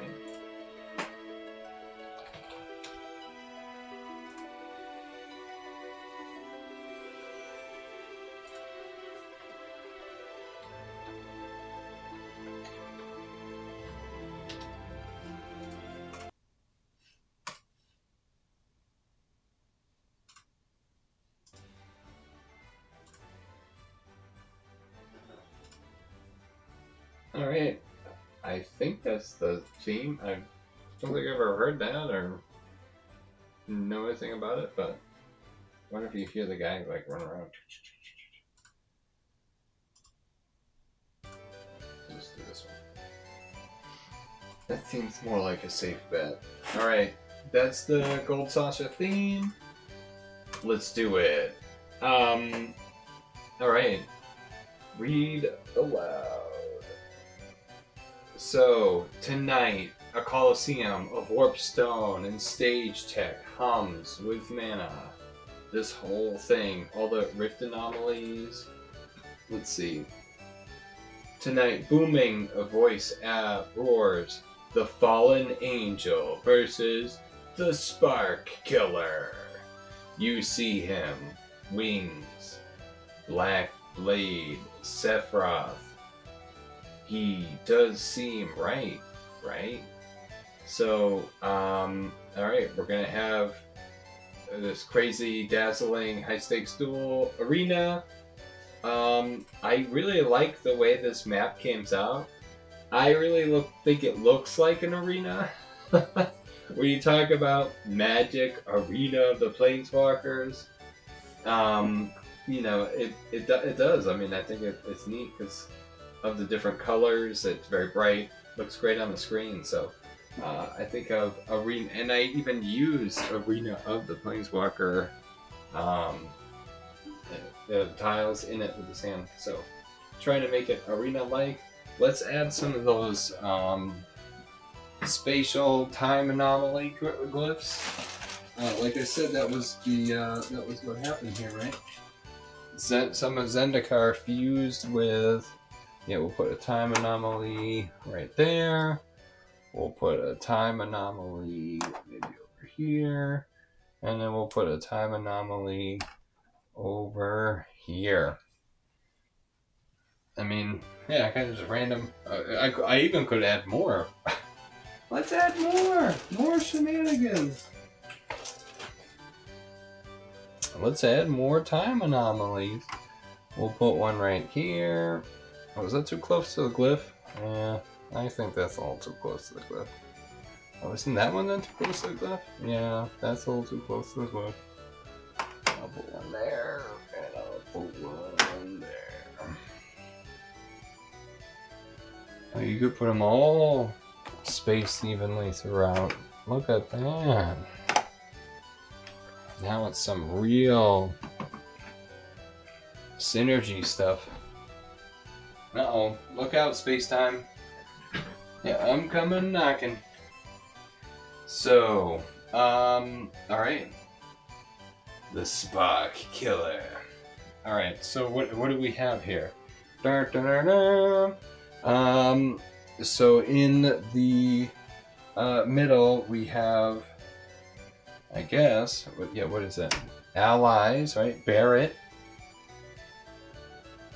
Avalanche Leader.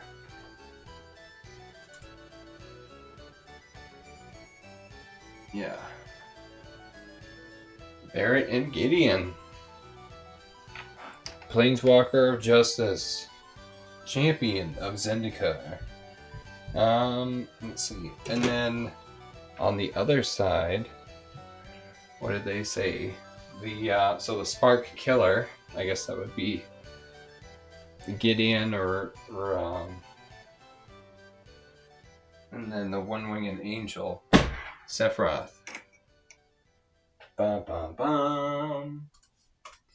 Sephiroth.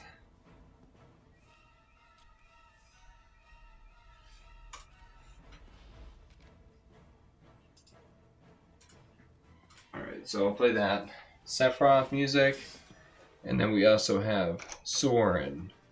So you think of Sorin and Sephiroth, these two guys. Oh my god.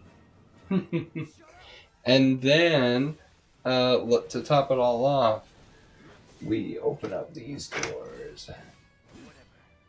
And then out come the Eldrazi. How did that guy come out the door? I don't know.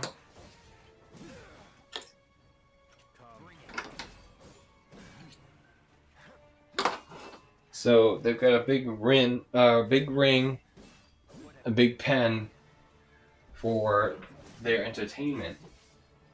And yeah, look at Sorin and look at those two guys that look too similar. The proportions like totally wrong. A little chibi version of them. You get the Sorin AOTP miniature, and then the Coca-Cola Sephiroth mini. But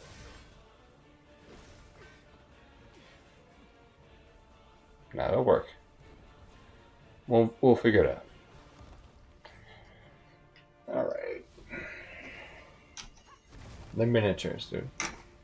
They're from another world. Alright. Focus. Focus.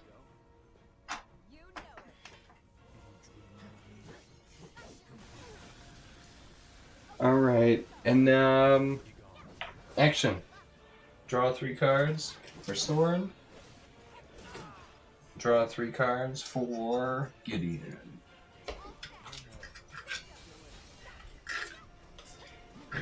Alright, allies and enemies. Let's go. So, gonna be Gideon and Barrett first, I guess. I'll do Barrett first, right? Barrett. Range of 5. He's got a range of 5. He's gonna just 1, 2, 3, 4, 5. He's just gonna try to smoke this frickin' Eldrazi. So you attack him for 4, but he gets +1 for elevation.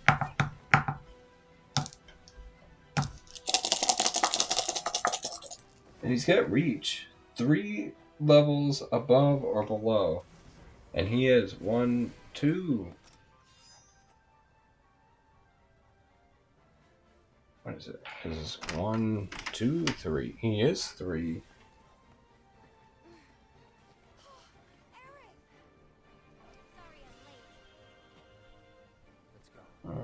Add 1 to its range. Oh, just add 1 range. Okay. Same difference. Attacking the Eldrazi for 3 hits. The Eldrazi goes to black. 1. He take a 2.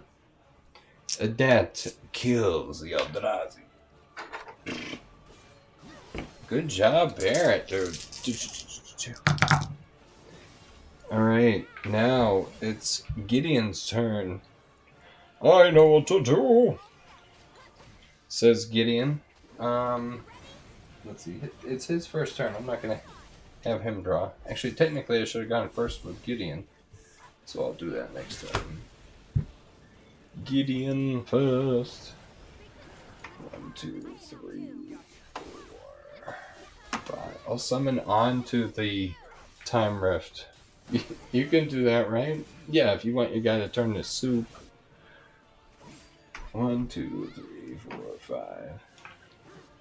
I'll summon onto the glyph, next to the glyph, and summon onto the Time Rift. Yeah, you can summon onto the Time Rift.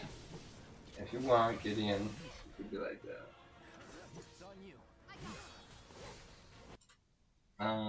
Let's see here.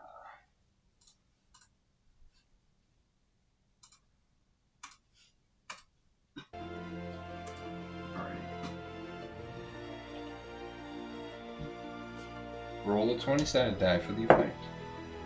12. On a 11 through 15 Wild Surge, you're forced 2 spaces in a random direction.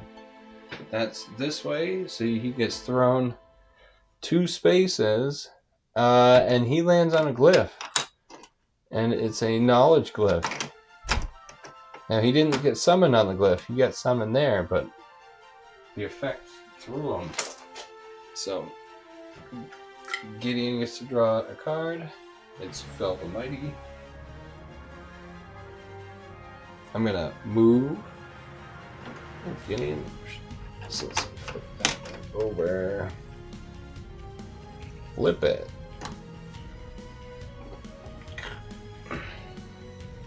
Gideon.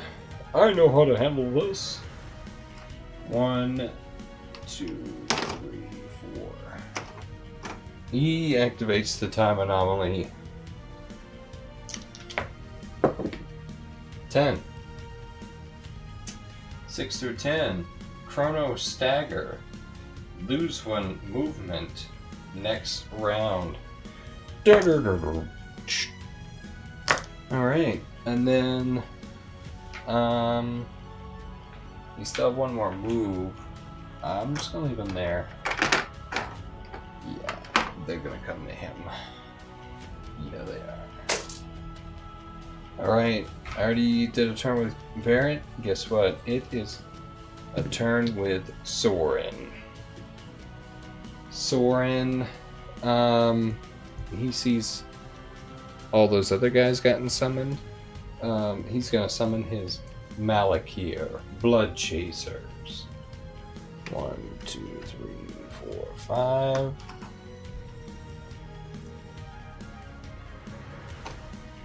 One, 2, 3, 4. Yeah, and he's gonna summon them like that.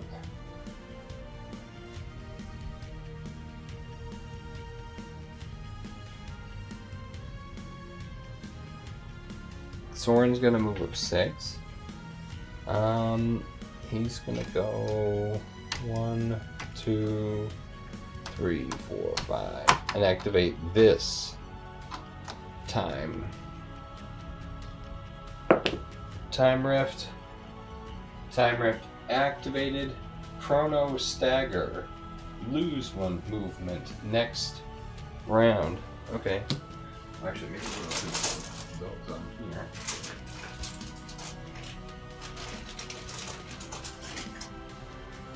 Was it him and Gideon had the Chrono Stagger? Yeah. You guys got staggered. Alright.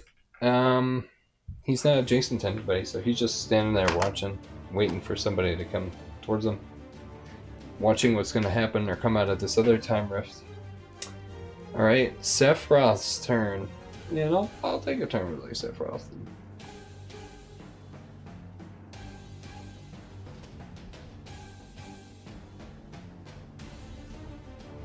Sephiroth's just gonna go right after the Eldrazi. The Eldrazi Ruiner. Holy crap! 1, 2, 3, 4, 5, 6. Yeah, him and the Eldrazi Ruiner are about to get thrown down. All right, so he's gonna attack him for 5.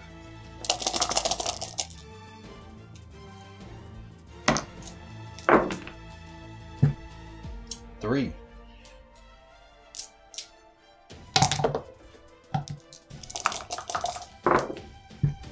Nothing. Ruiner takes 3. Ooh. Alright. If Sephiroth has at least 1. Okay. Oh,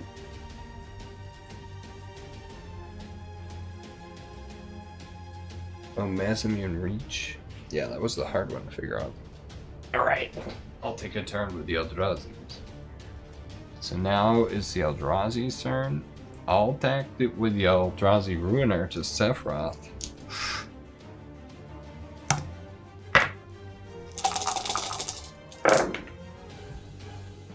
3.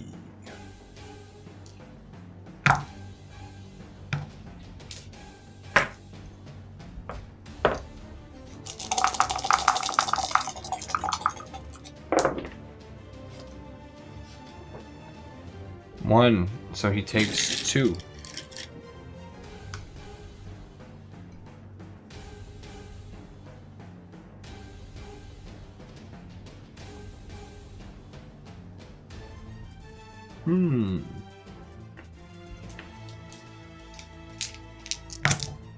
Alright, and that's the end of the Eldrazi's turn. Alright, now I'm gonna be, I guess just the so now it's like allies and enemies. Yeah, instead of being Barrett and everything else. Let's see. You know what? I liked being Barrett. Oh, you know what? It's either that or it's the Ronx's. Let's do the Ronx turn. I think that'll work out. We'll go and do the Ronx. So, I'll be the Ronx. This is Final Fantasy Magic, not Magic. Well, I need to move the Ronx though, to get the battle formation.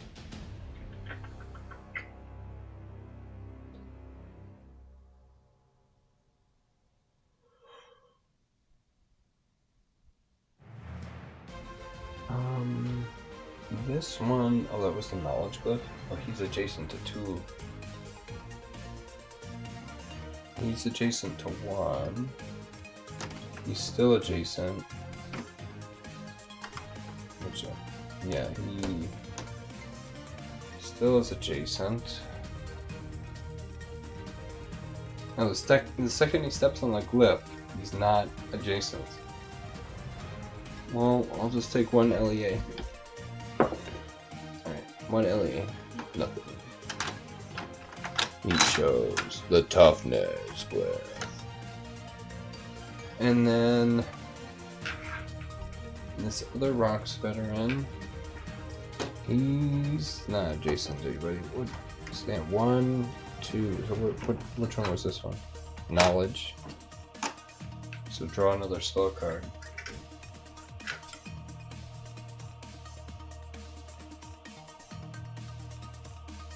He's walking, and then he steps here. That's the +1 power glyph.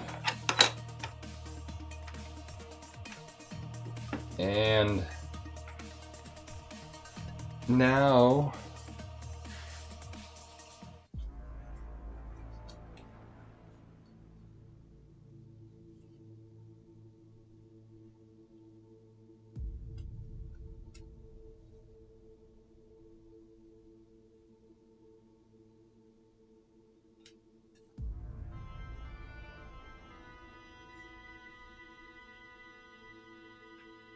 oh, it's like I should have played all these spells beforehand. Like now that I move, I can't do that. I'm gonna play some spell. Let's see. Ghostly Possession. Until end of turn, target squad creature gets base power 0 and then 1. Yeah, so I'll do that to this guy. And then I'm gonna do Skillful Lunge. A squad creature you control gets range of 1. With a range of 1, +2 attack, and +1 range. Oh, I'd probably do it to this guy. Yeah, and then he's attacking. 3, 4, 5. 2.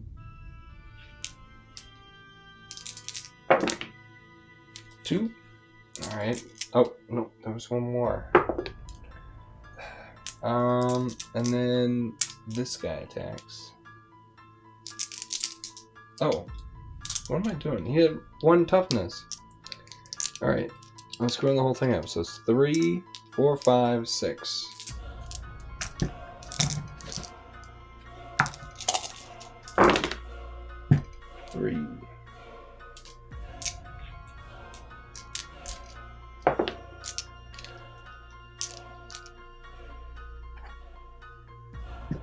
And then this guy would attack this guy.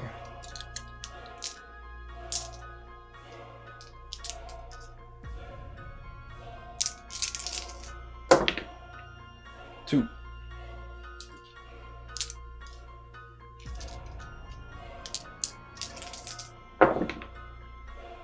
One.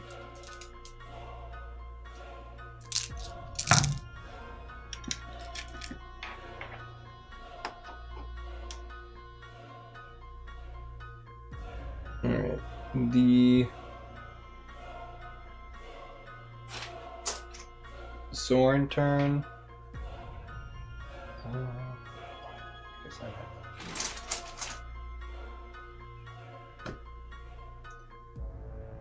I'll do the vampires, yeah, before they all get killed.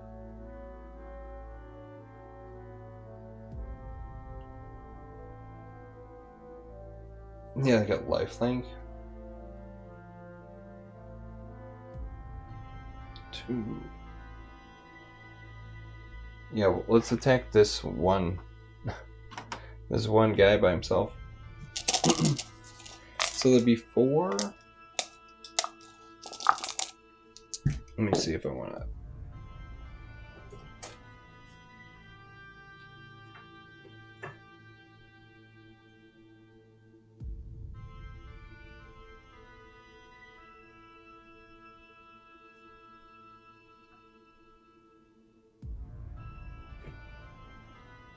I'm gonna hidden enchant my Planeswalker.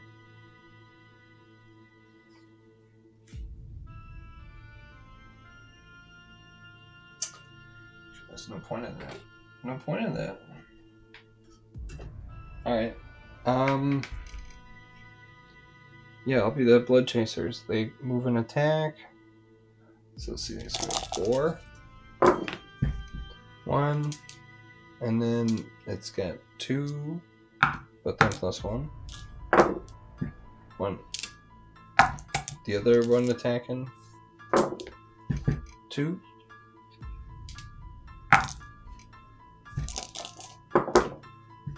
1. He take a 1.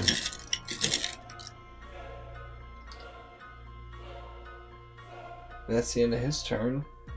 Now until Eldrazi's turn. I'll be the Scions. They're gonna move and attack the zombie.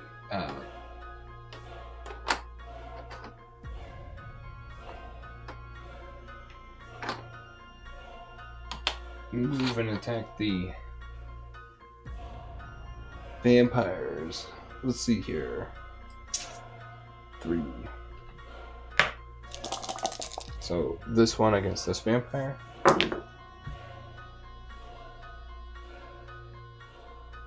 3.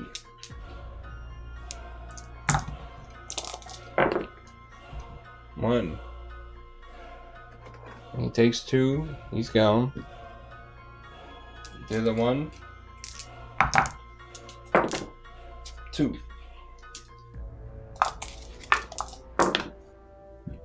1. He take 1. He dead.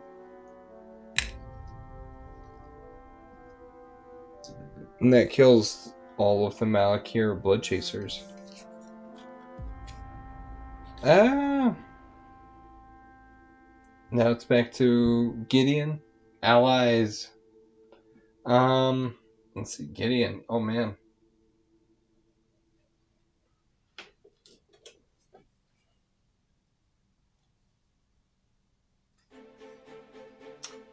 I'm going to have Gideon do this. Let's see.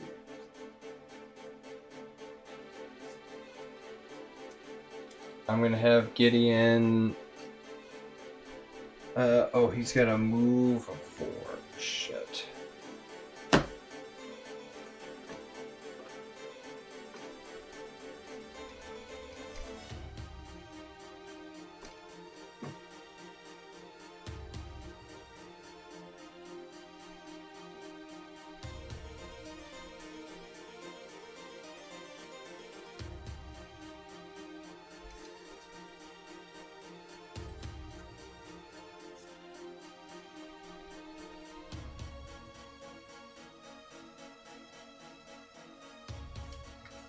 Alright.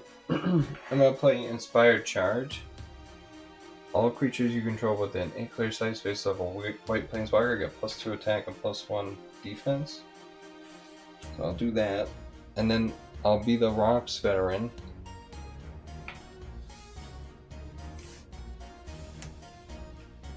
And I'm gonna, run in there. They get trampled too. He's gonna run in, attack the Eldrazi. So it's 3, 8 clear site spaces. 1, 2, 3, 4, 5. Yeah, you can see that. So 3, 4, 5. 4.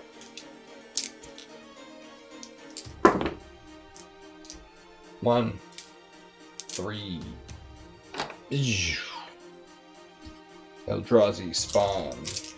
Scion destroyed. Oh yeah, that's actually way more destroyed. The +1/+1. All right. It'll be Sorin's turn. Sorin or Sephiroth. Let's do Sephiroth's turn. Sephiroth says, what is it? I'm gonna do a leaving engagement attack with the Eldrazi. Nothing. It's a shield. Sephiroth has a wound, 1 damage. He gets +2 move and has flying. 1 winged angel. Yeah. So let's see his move. So 5, 6, 7. He's got to move 7. 1, 2, 3, 4, 5, 6, 7. Ooh, that's crazy. I don't know what kind of music's playing. Final Fantasy VIII music or something? Sephiroth. Fighting.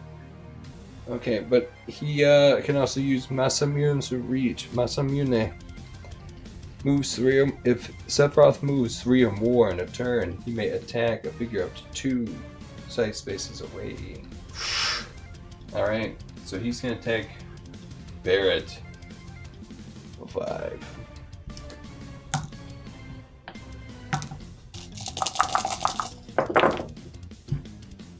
Two.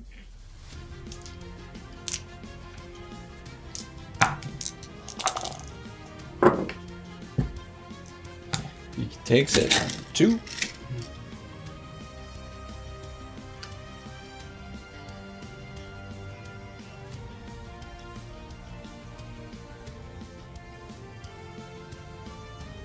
Yeah, so Barrett gets the 2 damage, and he has explosive grit.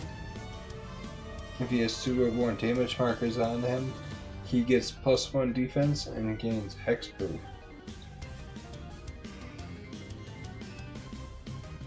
So he understands this is a battle.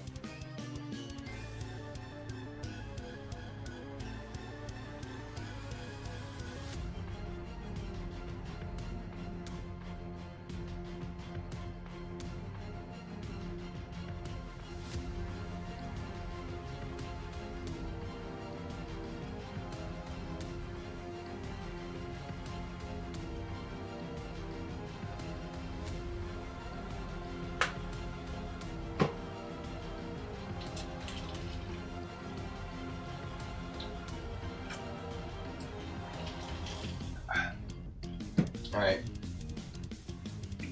So Sephiroth's messing up him. Yeah, you get 2 damage. That's that. Eldrazi turn. I'm going to Devour for Strength, +2 attack until end of turn. Let's see, Eldrazi's gonna move a 5. Yeah, so Devour for Strength. And then the Eldrazi moves 5. 1, 2, 3.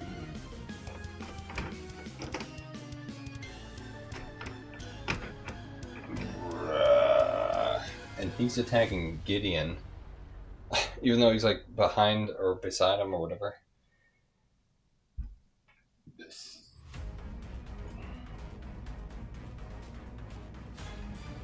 is gonna be fun. So 6 base, right? 1, 2, 3, 4. 6 base, +1 for elevation, and then +2 for devour for strength.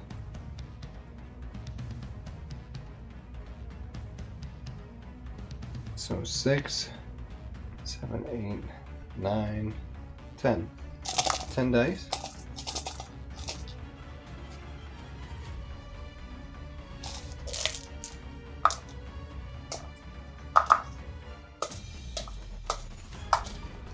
Wait, so 1, 2, 3, 4, 5, 6, +1 for elevation, and then +2 for devour for strength. 1, 2. So 6, 7, 8, 9. Alright. And that's the Eldrazi versus Gideon. I don't know if you guys can really see. There's the Eldrazi runner, there's Gideon. Can you guys see that? I hope so you can. Yeah, Gideon's getting messed up. There's Sorin at the edge of the combat field, and then there's the... Where's that pillar? Pillar's right in the way. Alright, well, that is what it is. Alright. 9 dice to Gideon. 1, 2, 3, 4, 5, 6. 6 damage. And now we roll for his defense, which is 4.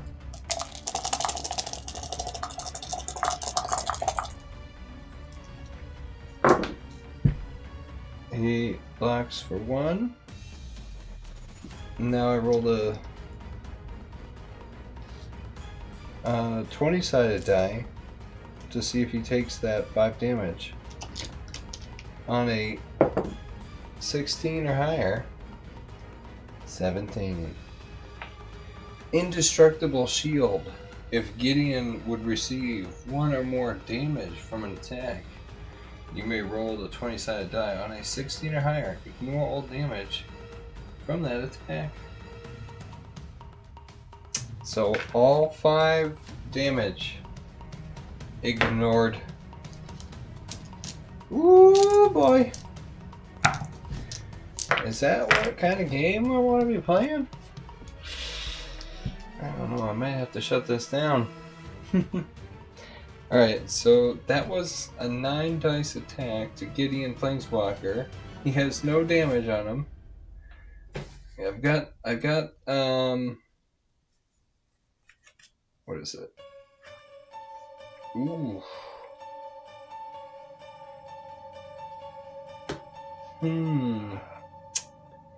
Yeah, that was the Runer's turn. Back to said Gideon's turn. Gideon's like, this is crazy. This is nuts. The Ronks veterans, so they get the bonus for being on the thing. I'm gonna send the Ronks veterans after Sorin. Yeah, let's send them all after Sorin. 1, 2, 3, 4, 5. And Sorin's like, blood. The power of the glyph returns back to the land.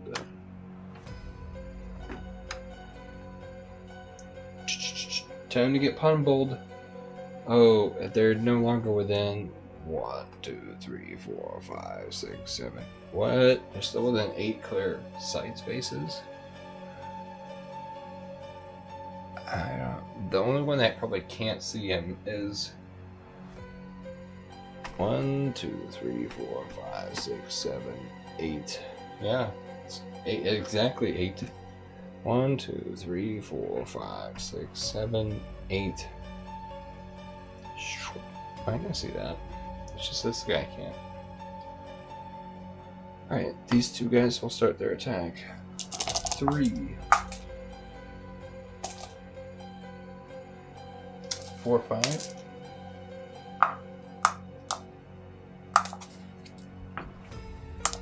Because they get +2 for Inspired Charge. Oh, it's until end of turn? Yeah, we're gonna stop doing that now. Nice. Nice. Nice. Nice. Oh, nice. Alright, that was all of the Ronx's attacks. Off to Sorin. And now it's Sorin's turn. I'm gonna have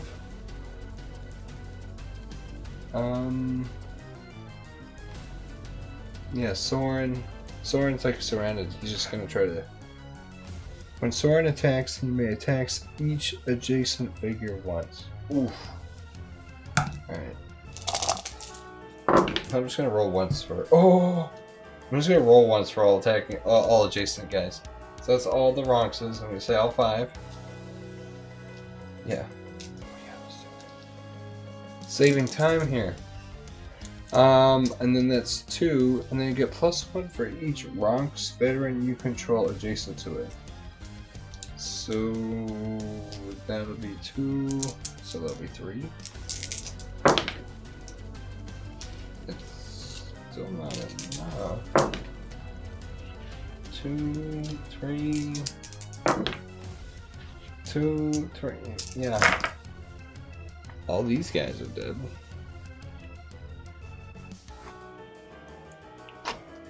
They died awesomely. It's gonna be a Planeswalker showdown. That's the end of Sorin's turn. Now it's the Eldrazi Ruiner's turn. Eldrazi Ruiner, he's gonna try to smack Gideon. 7 damage.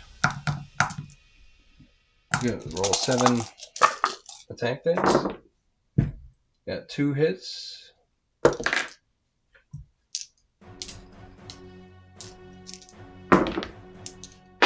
One.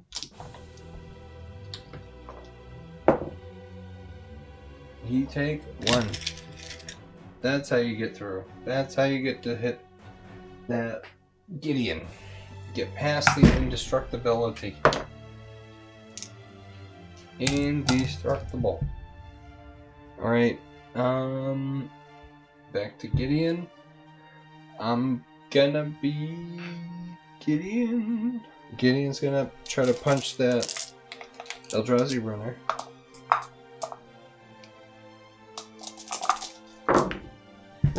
Two. Let's draw a spell card and see.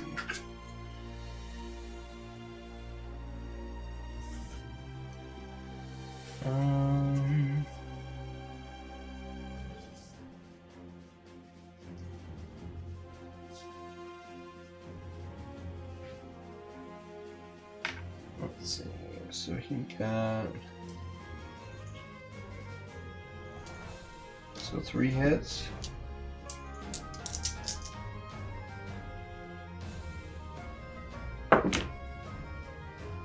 Nothing. So we got hit for 3.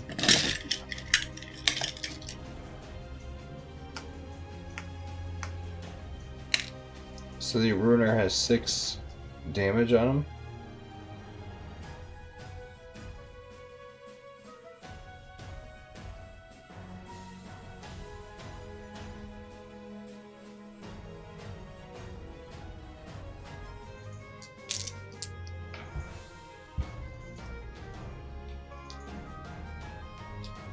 And now it's the Ruiner's turn. Oh no, that was Gideon attacking him. Now it's back to Sephiroth. And Sephiroth isn't actually adjacent 2, or yeah, he's not stuck to him. I'm gonna have Sephiroth turn around. Oh, and yeah, he has to be adjacent to be able to attack. Otherwise, Mass Immune only works. Mass Immune's reach only works if you moved 3 or more. Yeah, 3 or more spaces. Right. Attacking the runner. Come on.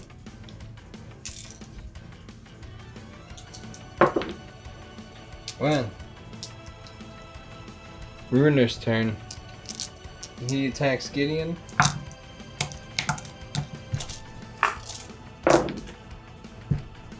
Three.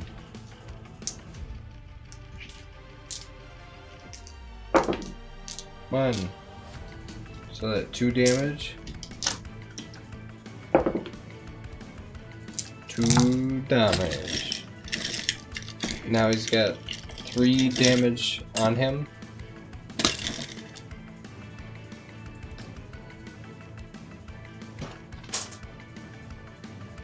Now it's back to Gideon. I'll have Barrett use his big shot. Roll 4 attack dice. Yeah, the defending creature rolls no defense dice against this big shot.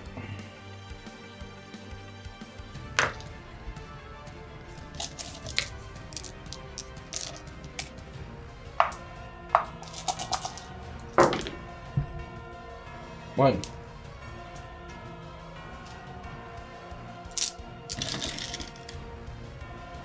That's 1 damage to the Ruiner. Barrett's turn. Sephiroth, and he goes to attack the Ruiner.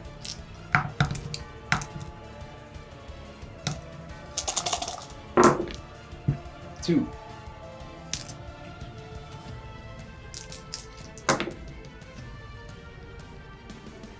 One goes through, and that destroys the Ruiner. No more Eldrazi turn.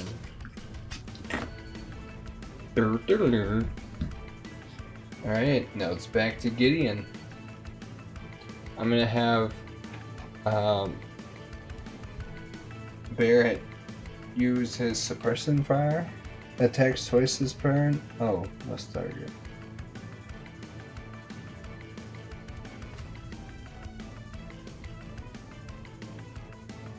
I'm just gonna have him attack Sephiroth. 4. Yeah,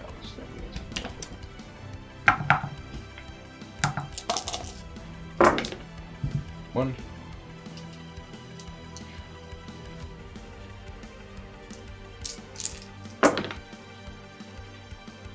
Two, blocked it. Alright, Sephiroth or Sorin's turn. I'm gonna take a turn with Sorin. I'm gonna move him onto this temporal anomaly. Roll the 20-sided die to see what effect happens. It's a 12.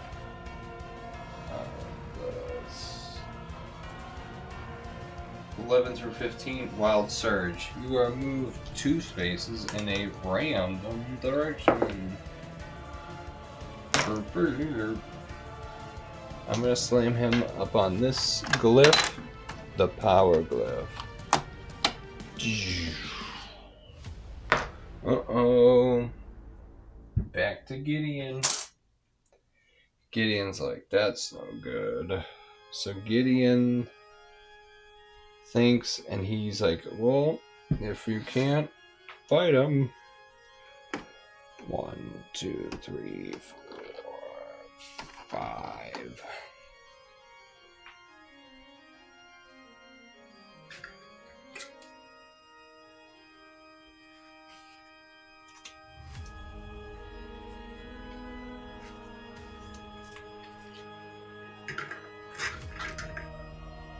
It's Gideon's turn. Sorin's turn. Sephiroth is like, oh, please. Sephiroth uses his flying, and if he uses, he's got 7 move. 1, 2, 3, 4, 5, 6, 7. 1, 2, 3, 4, 5, 6. This is 1, 2,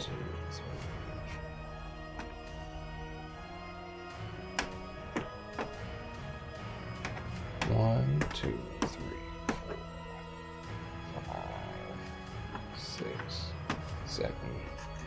Maybe he just stops right there. But yeah, he was like 1 short. 1 short from taking the glyph. Yeah. 4.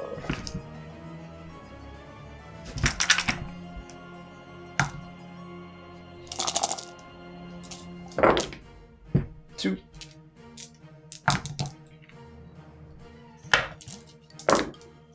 1.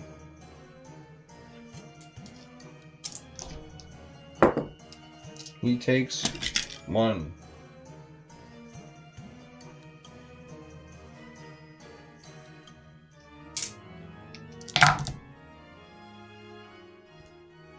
Gideon's turn.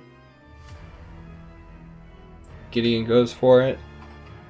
And he goes onto the toughness glyph. Now I just remember to roll it. Oh yeah. Sephiroth actually had 6 attacks. Oh. Gideon attacks Sephiroth.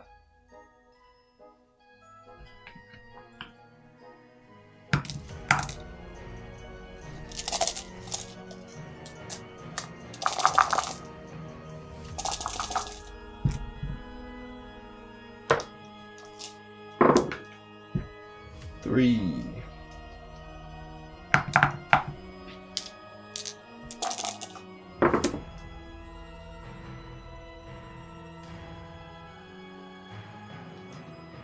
He takes 1. Now it's Sorin or Sephiroth's turn. And he finally spins around. Let's see, 5. Kinda doesn't matter.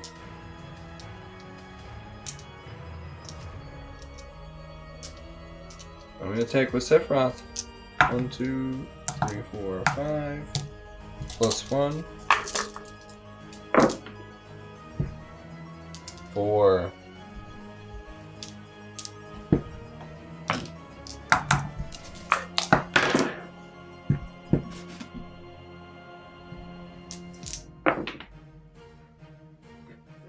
Oh man.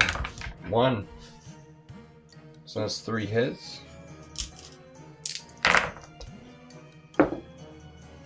No hits. Back to Gideon. Gideon goes to attack Sephiroth. No, you know what? I'll be Barret. Let's do Barret.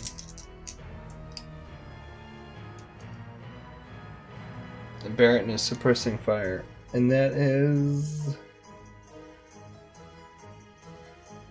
still at range 5. Right, yeah, Barret's gonna move. 1, 2. 1, 2, 3, 4, 5. Yeah.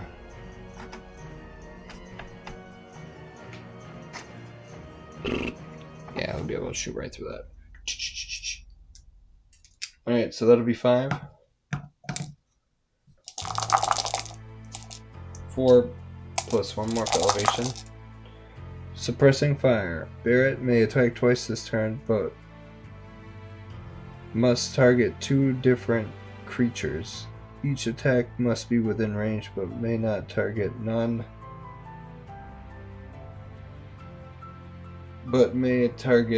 non-adjacent creatures. Oh, no, non-adjacent enemies. So this one's to Sorin. 4.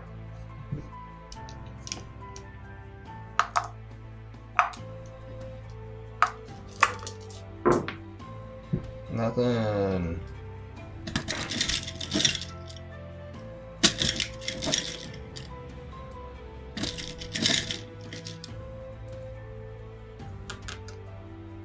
Now it's Sorin's turn. Sephiroth. I'll do Sephiroth's turn.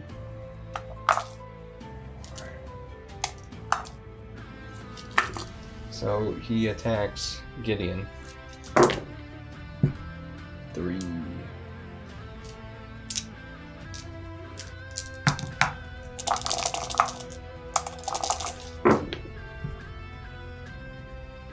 And we got 3. And now it's back to Gideon. I'll do Barrett's attack again. First one with Sorin, 2.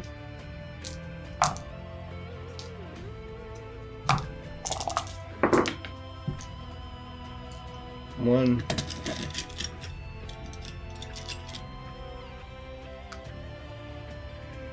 And then now the other one is Sephiroth.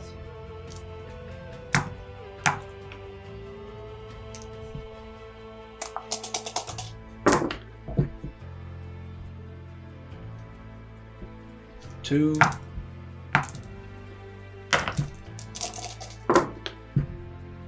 Sephiroth. 2. So now it's Sorin or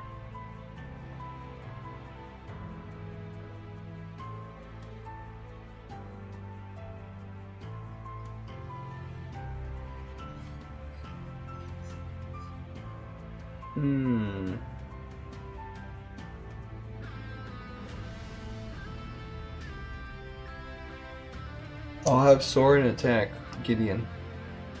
4, 5, 6.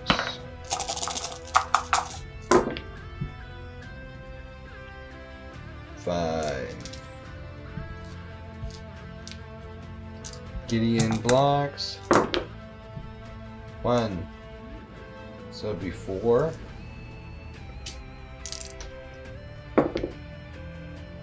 And he doesn't take it. Oh my god. 16 or higher. And I roll 16. But he'd be dead like 5 times over and over again. Yeah, he didn't take any of that.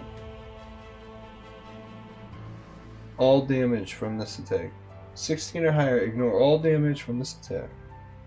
Alright, that was Sorin. It's back to Gideon. Gideon goes to smack Sorin. I'll just have him attack. 3, 4, 5. All 5. Here it is. Sorin, 1, 2, 3, 4. Nothing. Takes 5. He only had 1 damage. That kills Sorin. Well, it doesn't kill him. He's already a vampire. He's dead. He planeswalks away.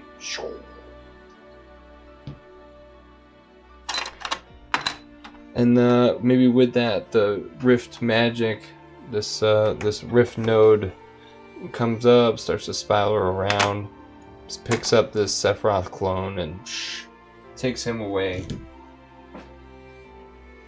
He was just a Rift echo anyways. He wasn't the real Sephiroth. That's why I didn't really play the real Sephiroth music too much, I thought. Alright, you guys. It's 10:16. Let's see.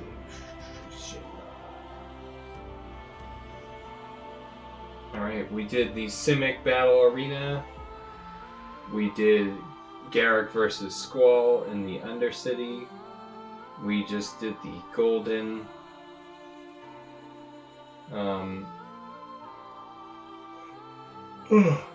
Sorry, guys.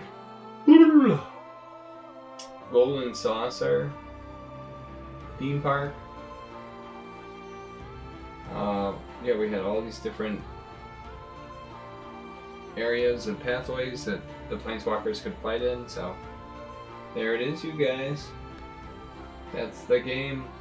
End of part 2. Alright. Oh, I forgot about all this. Oh, Aerith, Gideon, Liliana, Squall. Aerith, Gideon, Liliana, Squall.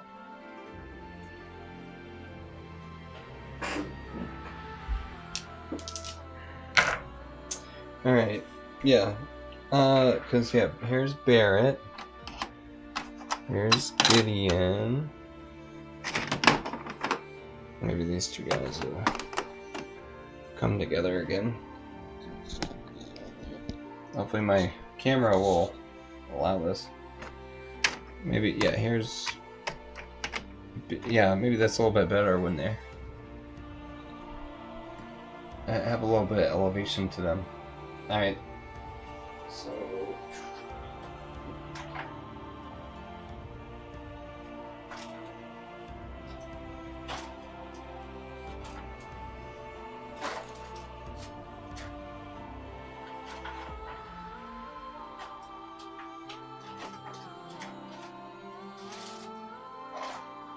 I'm looking everywhere for it. I couldn't find it because of the clear base. Alright, so maybe this is what happens. We should flip this one. Yeah, it looks a little bit better. Except for Squall, you can't even see his head. Is that better? Because of all that brown color behind him? I guess his hair just like fades into it. Here, stand over here, kid.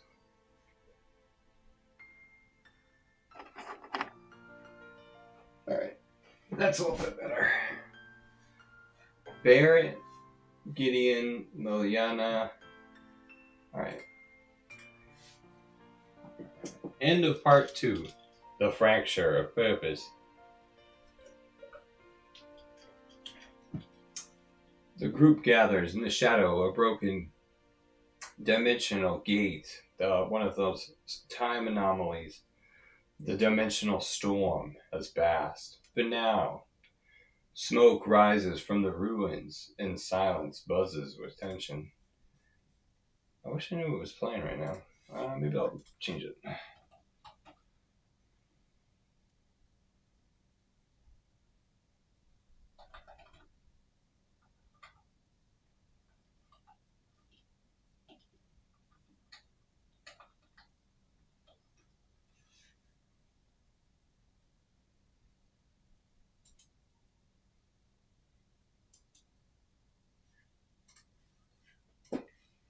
Play some of this.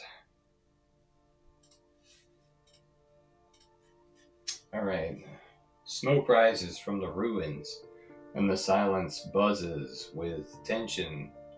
Barrett slams his middle fist into a broken pylon, his voice gravel with fire. We can't just sit around waiting for the next world to fall. People are dying. This multiverse madness, it costs us enough already. He turns to the party, teeth clenched with conviction. Barrett. This guy. You want to make a difference? There. We move. We hit their supply lines, free their prisons. Stop this sick magic before it gets worse. But a calm but commanding voice cuts through the air. Gideon, firm as a fortress. Barrett's right. Standing still is surrender. I have led men through worse, and I wouldn't watch another plane burn while we debate morality. Before he can say any more, a cold chuckle interrupts them. Touching, truly, but charging into battle, blind, never saved anyone. She steps forward, cloak trailing like a shadow. I guess they're all kind of moving forward more.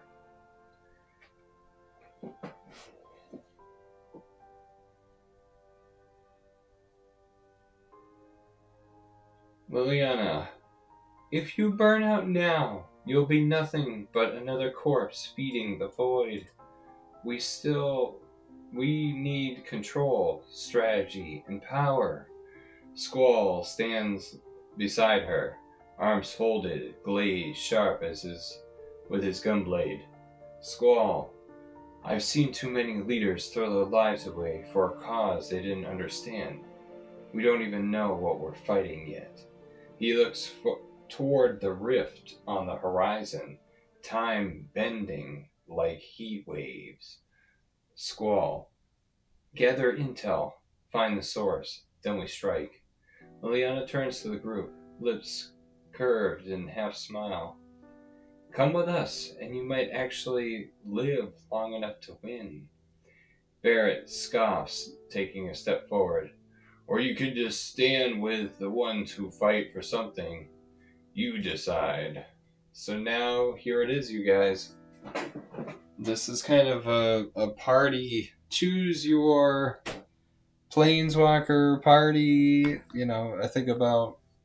I mean, that was what I originally intended for this whole game to be, was choose one Final Fantasy character, choose one MTG Planeswalker, mash them together, and go. Yeah, right? I don't know. Who do I get to choose? Liliana and